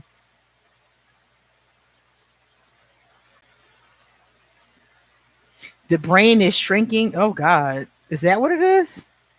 Oh, Sabrina, February the 13th. Is that your birthday, Sabrina? Carbohydrates. Oh, it's February the 13th, 1977. Yeah, I was born in 77. That's why I'm the year of the dragon, because I right before it crossed over into the next year. Oh yeah, happy hour is the truth. Star, I live in Costa Rica.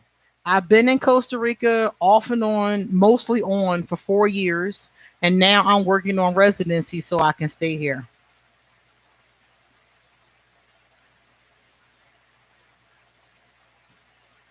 Oh, Star, you're 21376.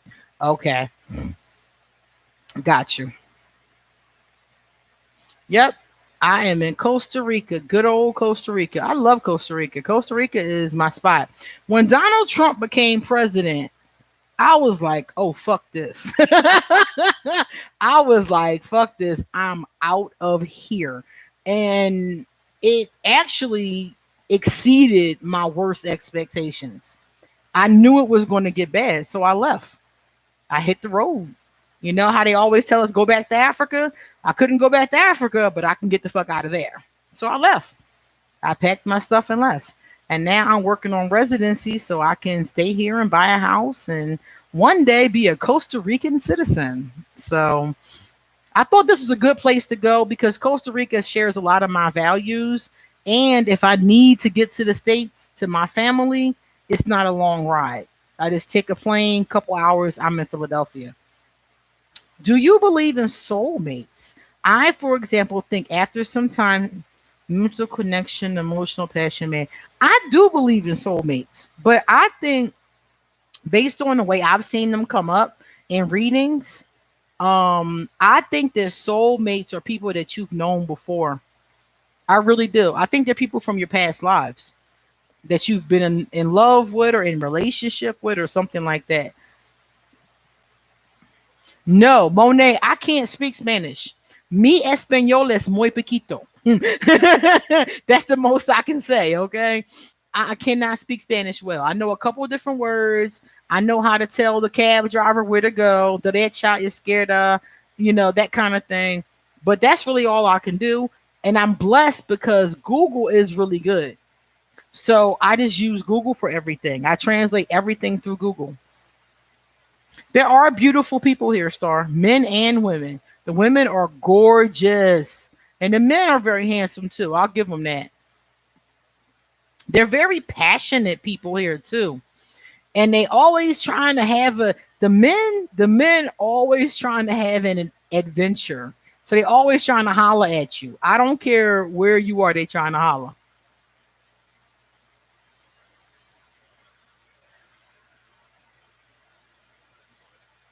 Let me see. Somebody got caught. Sabrina. Let me see. Okay. Sabrina says, sorry, Queen. 21377 is path three. Ah, the creative path. Okay. So I'm a life path three. Got it. Okay.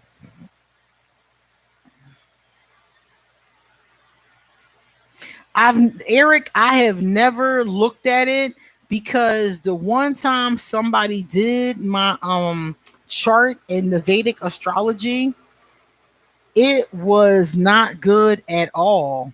It didn't resonate with me, so I never bothered to learn it. I'm among locals, Monet. I do not live around the expats. I left the United States to get away from it, to get away from them. I'm not trying to hang out with them here. I do believe in twin flames, but I believe that twin flames are more rare than people understand. A lot of people tell me, "Oh, I've met my twin flame," and then I look at their cards and be like, "No, you didn't." I think that a lot of people mistake twin flames for soulmates. That's what I think.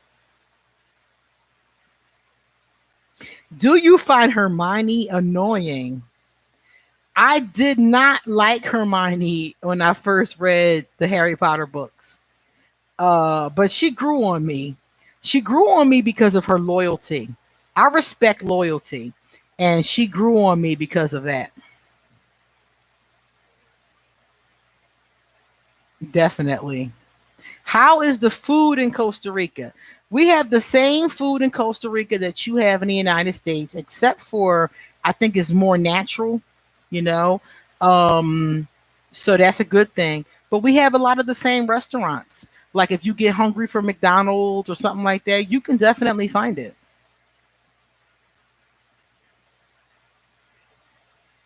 All right, AKG, thank you. Thank you so much. Tomas, I think the soulmates are people from your past life, but I don't think you necessarily may have agreed to be with them. I think that they're just people that you've known before. Harry would not have survived without Hermione. Tell the truth. He would not. He wouldn't have made it. Hermione and Ron are the only reasons why he defeated Voldemort. I will put money on that. Bottom line. Yes, arroz con pollo, chicken and rice. Everybody eats chicken and rice here in Costa Rica. Costa Rica is not really known for food. Chicken and rice, just rice and beans, plantains, stuff like that. But hey, Amazing Grace, how are you? But they're not big on food like that. The Costa Ricans are not like Americans. Costa Ricans eat to sustain themselves. They eat to sustain their bodies, to nourish themselves. Americans don't always eat just to nourish ourselves. We eat because we like to eat. We like the flavor. We like it. And I think it's a little bit different. But now, because of Costa Rica being so close to the United States, everything we have in the United States you can find here. You can find Burger King. There's a Burger King up the street from me. There is a McDonald's down the street from me. There is a Subway up the street from me. There's a Chili's. There's an Olive Garden. Everything I can find, almost everything I can find in the States, I can find here. They have all that stuff here now. It wasn't here before, but it's here now. Oh yeah, lots of vegetables. If you on like if you like veggies and fruits, they're here. The only thing is that they use a lot of pesticides. There's a lot of bugs here. So I'm like, I don't necessarily like, a lot of people think the food is supposed to be much healthier here than it is in the States.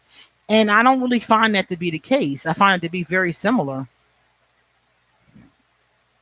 because there's so many bugs, there's so many pesticides. Yeah, expats usually go there to those restaurants.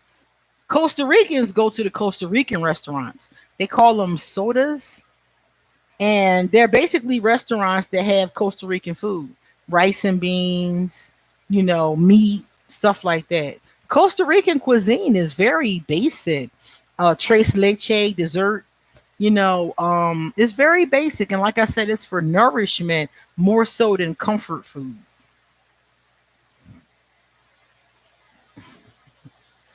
They said she said Voldemort was kind of slow though. Like it's pretty easy to kill Harry if you think about it. That's true. That's true. But you know something? Harry was protected by his mother's blood. So it might have been harder than we think. Because when he did the killing curse on Harry, it didn't work. He tried to kill Harry as a baby and the curse didn't work. So I guess maybe not. Yeah, to Costa Ricans, eating is necessity. It's not like comfort food or eating for fun or, that kind of thing. That's not their thing. They drink for fun. Costa Ricans like rum. Rum and Coke is the biggest drink here. Hey, Latina Jones. Thank you. It's a fun place. It's a very fun place. They have jungles, lots of like nature. If you want to see like butterflies and monkeys and stuff like that, they have that kind of stuff. Where I'm at right now, I'm in like a city area. So it's a bunch of city stuff here. So it's a bunch of regular, buildings. It looks very similar, but the people are just very different. I like the people here.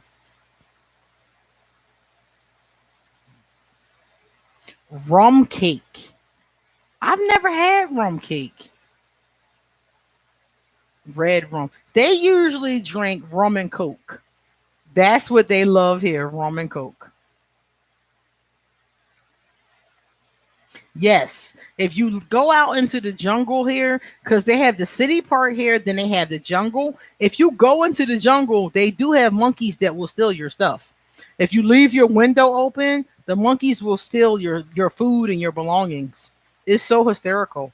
But I don't live near there. I live in the city. All right, sweetheart. Jennifer, thank you for hanging out. See you, sweetie. The beach is like an hour or two away.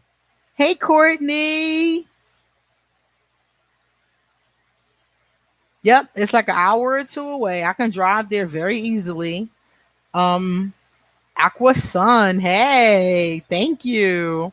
Yeah, I can drive there very easily, but I don't go to the beach. Well, I haven't been to the beach in a while, but it's not far away.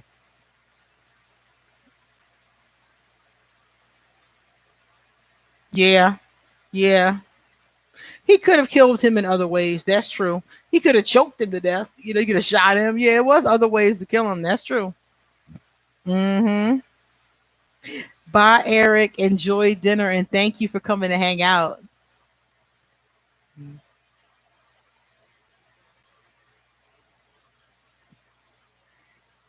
They also have hey Shay, hi. They also have a park with all of these dogs here in Costa Rica, and you can like play with the dogs. It's like a park full of dogs, and they're all stray dogs, and they feed them and take care of them in this park, and you can even adopt them if you want to. I haven't been out there because I'm not really into like Yusef. I'm not into nature and monkeys and stuff like that. But I know that they have sloths. Sloths are very big here, and they have all kinds of different monkeys, all kinds of butterflies, stuff like that. Hermione is a Virgo. Ah, okay. Earth sign. La playa es the beach. Mm-hmm.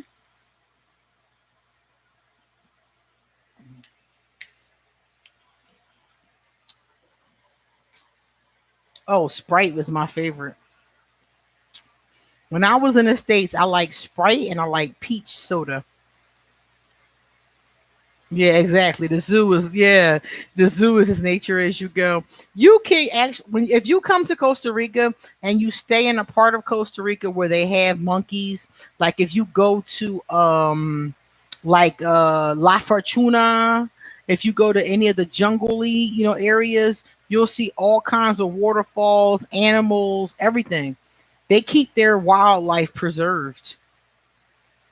Yes, Fatima said, "Have you tried Italian food?" Yes, I've tried Italian food. I like it.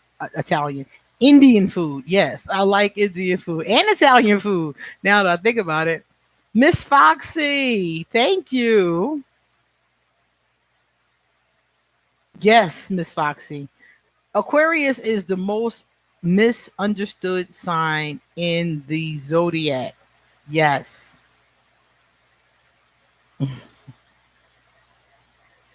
The turtle population.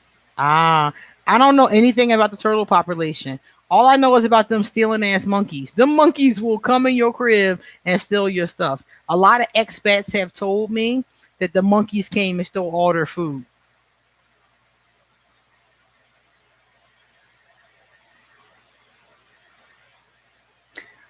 Was Harry's mom Aquarius? I think she might have been. I did a video on the characters from Harry Potter and their zodiac signs. I can't remember, but I think she might have been. Yeah, if you stay out there in one of them places, like in the jungle of Costa Rica, and one of those tree houses, or something like that, or like one of those they have hotels out there too.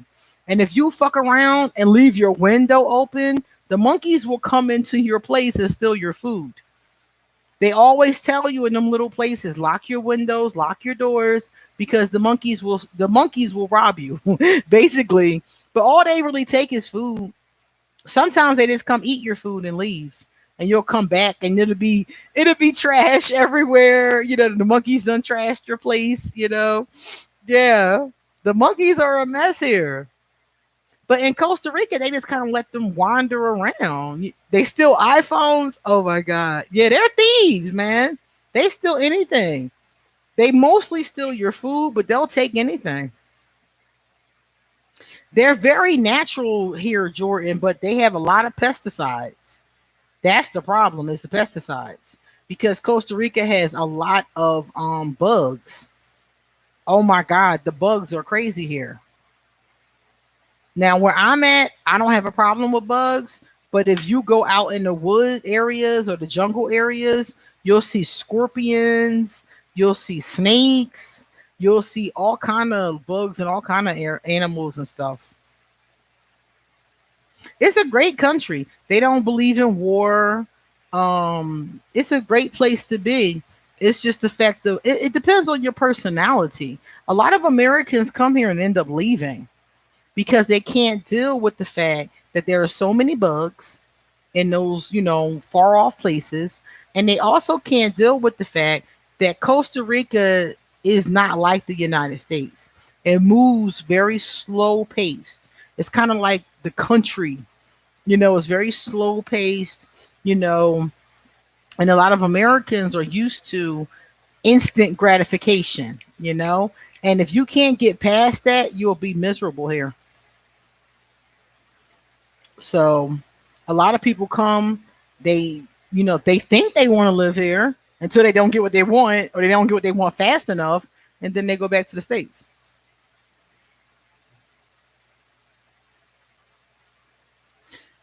Kangen water? I'll research it. That might be a good video.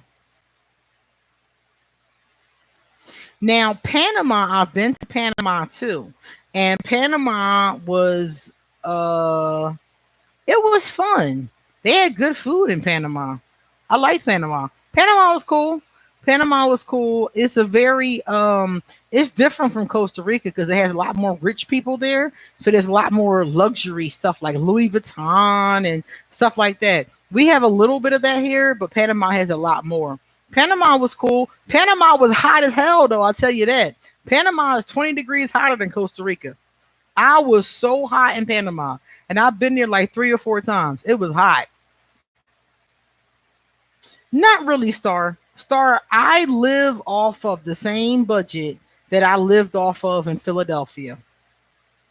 If you can live off your budget in the United States, then you can probably live off your budget here.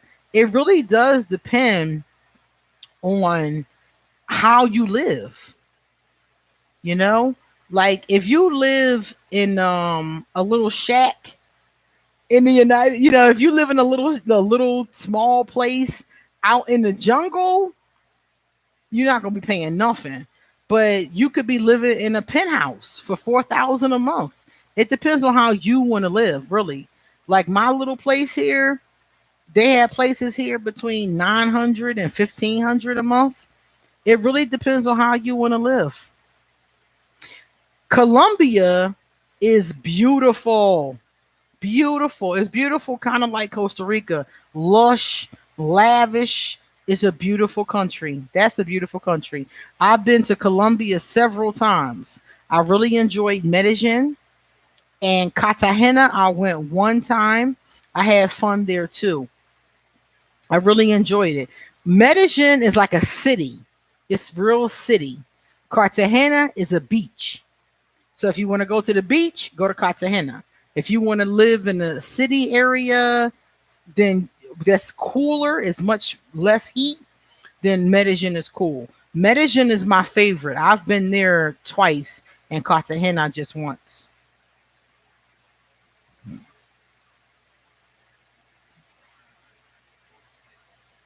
I haven't been to Hawaii yet. I do want to. Yeah, L Love. I should vlog next time. That's a good idea. Poppy is from Cartagena. Ah, okay. Yeah. Yeah. Is your girl Moni? Hey, thank you, Moni. The US dollar is goes pretty far here. People will take the US dollar here. You can spend those here. You don't have to get Costa Rican money if you don't want to. It goes pretty far because the money fluctuates, so people are willing to take it because they know it might be worth more tomorrow than it was today. So they're willing to take it here. I usually spend colones though. I just get colones at the ATM.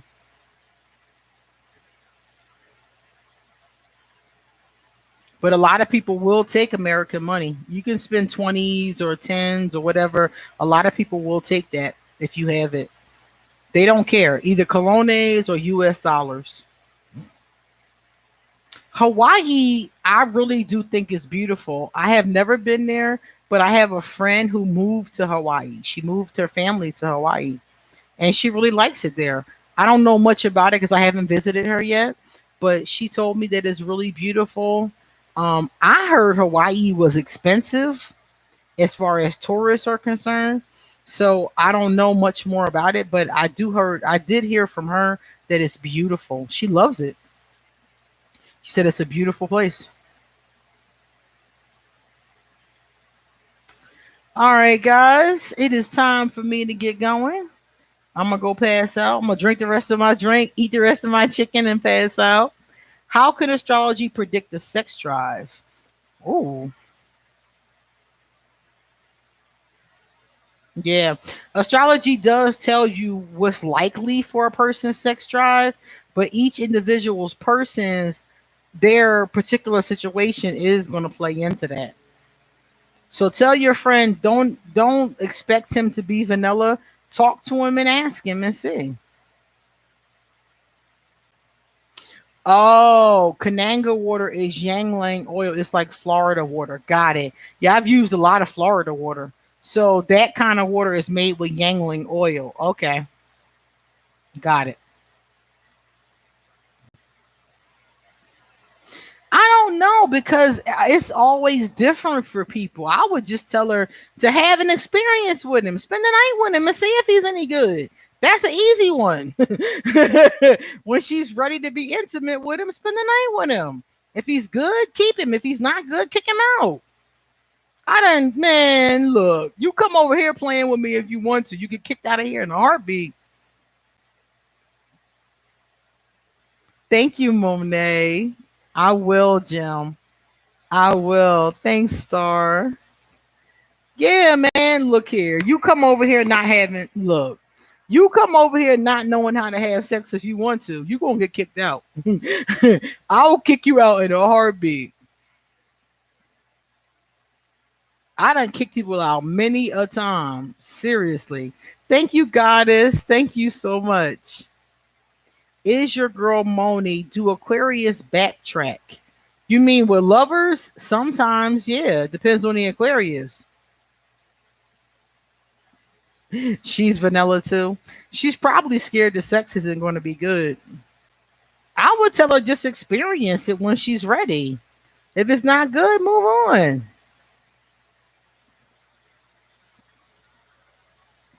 Third decan Aquarius, just like me. Yes. Us third decan Aquarius are generally the more romantic ones. Because I'm definitely a hopeless romantic. Definitely.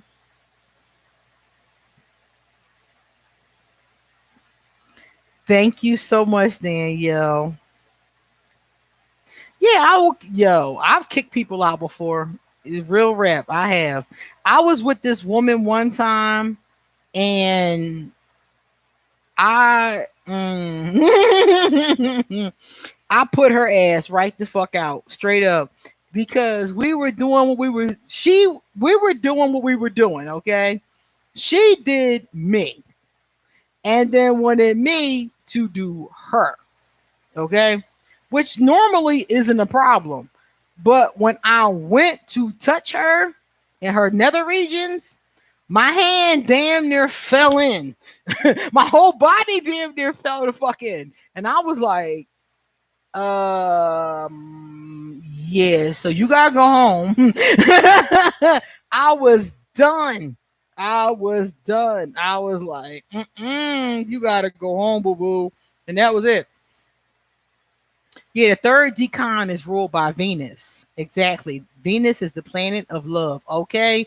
I almost fell in and I put her out because I was like, I don't know what you've been doing with that, but you're not doing it here. I was so turned off. If I get turned off, I will put you out. It is what it is. And some people won't do that. Some people will just have sex and not put you out, but I will put you out. I'm like, if I feel uncomfortable for any reason, you gotta go home.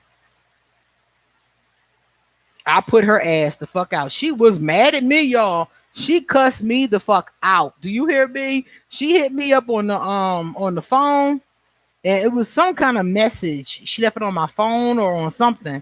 She cussed me out. I didn't care because I was like, we good. We not doing that. Hey Cindy, thank you. And I was like, mm-mm. And I wasn't even rude. I was just like, nah. Like I was just turned off.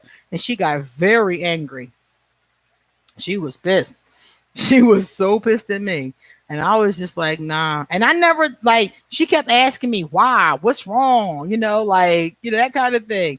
And I just was like, I ain't know what to say. I didn't want to say, like, what the fuck, And I was just like, I can't do it. She was big mad. Yeah, she was, Monet. She was huge mad. Hey Jay, thank you. Yeah, if I feel any kind of way, I'm not doing it. I'm not going to just do it just because some people do that. Some people will just have sex with you because the fact that you're already there, and they don't want to disappoint you and they're uncertain and all this other kind of stuff. Not me. I'll be like, nah, you gotta go home. You gotta go home. You gotta go home right now. And that's what I did with her. And she was mad. She was very mad. But the thing for me was she wanted me to tell her why. And I didn't really want to say why. Exactly, Yusef. Exactly. And I didn't want to say that. I didn't want to hurt her feelings. So when she was going off on me and cussing me out, and well, why would you make me drive that far and then not please me and blah, blah, blah. She was cussing me out. And I didn't want to say why. So I was just like, I just couldn't say nothing. I just was like, and I blocked her. I just moved on. And I never did tell her why because I just didn't know how to say, like, how do you say that to somebody? So I just was like, look, I ain't say nothing. And that's one thing about Aquarius that we get in trouble for is that when we don't know what to say, we won't often say anything. And people get very mad about that. So I just let it go. I didn't say anything until to this day. That was years ago. I never told her because I didn't know what to say. What do you tell somebody? Like what the like and how do you say that in a kind way? Like it's impossible. So I just left it alone. She was pissed at me and I just moved on. Exactly. And then you mad, right? I it was what it was. I was just turned off and I couldn't do nothing. Yeah, Yusef, I probably should have, but I didn't want to say that. I just didn't know how. Oh, I almost fell in. How do you say that? Like, I didn't know how at the time, so I just didn't say anything. And Aquarius are like that. For those of you who are with an Aquarius, if we don't know what to say or how to say it, there are times when we will just not say anything. And people get mad at us for that. They'll be so angry. They'll be like, Aquarius, just say something. And we sitting there thinking, if I say what I'm going to say, this it's not going to go well. So we won't say anything. And people will be mad. People come to me all the time and they'll be like, my Aquarius won't respond. And I'm like, just leave it alone. They won't respond, just leave it alone. So it is what it is. All right, everybody. Thank you so much for spending my birthday with me. I'm going to have a few more drinks and pass out. And I will see you guys in my next video. I'm going to record sometime, probably Monday or Tuesday. And Dime, there are exercises for that. It's called a yoni egg practice. It will help a lot with that. They have Kegel exercises for that. Exactly. That is exactly what that's for. And you can do your exercises and tighten your thing up. But apparently she hadn't learned that lesson yet. And I was so grossed out. I was like, yes, so you got to go home now. Like, I'm good. So it is what it is. I got a box full of yoni eggs. It's a very easy practice. All you do is pop it in. You know, it's a very easy practice. Pop it in and do some Kegels.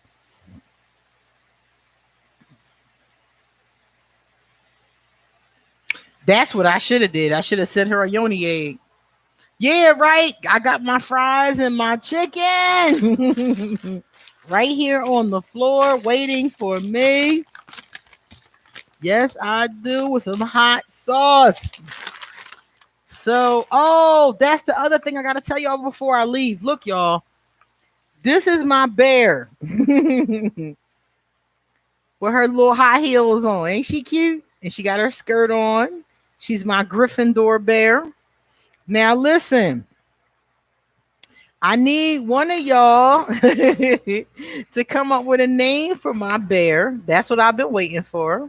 And I promise that the person that gives me a good name for my bear will get a free reading. So I've been waiting for somebody to come up with a good name. So send me your names, and the one of you that picks it will get the free reading. Tomas, thank you so much, sweetheart. You've been so good to me over the years. Thank you so much. Thank you, Danielle. It was a joy to talk to you all. And I'm going to enjoy the rest of my day. I'm going to go hang out with my bear and eat some chicken. So if you have an idea for a name for my bear, she is a Gryffindor and she has high heels. And this is cute. Look at this, y'all. When you take off her shoe, her foot says Hogwarts. Isn't that cute? I love that so much. So she still needs a name. Somebody said Mr. Chuckles. I think she needs a girl's name or a Miss Chuckles. Miss Chuckles, okay. Because I think she needs a girl's name or a unisex name, I think.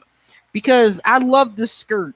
And even though I do know a guy that will wear these shoes and this skirt and look better than I do, I think we're going to go with a girl's name or a unisex name for her. Eliza Abu. So we got a couple of them to choose from. So I'm going to let everybody keep on guessing. And I'm going to pick one. Thank you guys for coming and hanging out with me for my birthday. I really appreciate you guys. You guys are the best subscribers. Thank you so much. Hey, Carissa. Thank you, sweetie pie. Thank you guys so much. Don't forget to give this a thumbs up and come hang out with us again soon. I'll be back next week. Thank you, The Void. Thank you so much. I know, Monet. Aren't the hills cute? They're so cute. I love them. Thank you, Angel. It was fun. I really enjoyed it. Now I'm going to pass out. I'm going to pass out and go to sleep. I'm good and tired too. Y'all wore me out. Then I'll wake up and have a few more drinks later and pass out again. Hey, Cindy. All right, guys. Enjoy your Saturday. I'm trying to think of what day it was. I'm like, damn. Enjoy your Saturday. And thank you so much. Thank you for being here. Thank you for the birthday presents. A lot of you sent me money or presents, and I really appreciate it. Take care, Sabrina. Thank you. Thank you, Christina. All right, guys. Keisha. Bye, guys.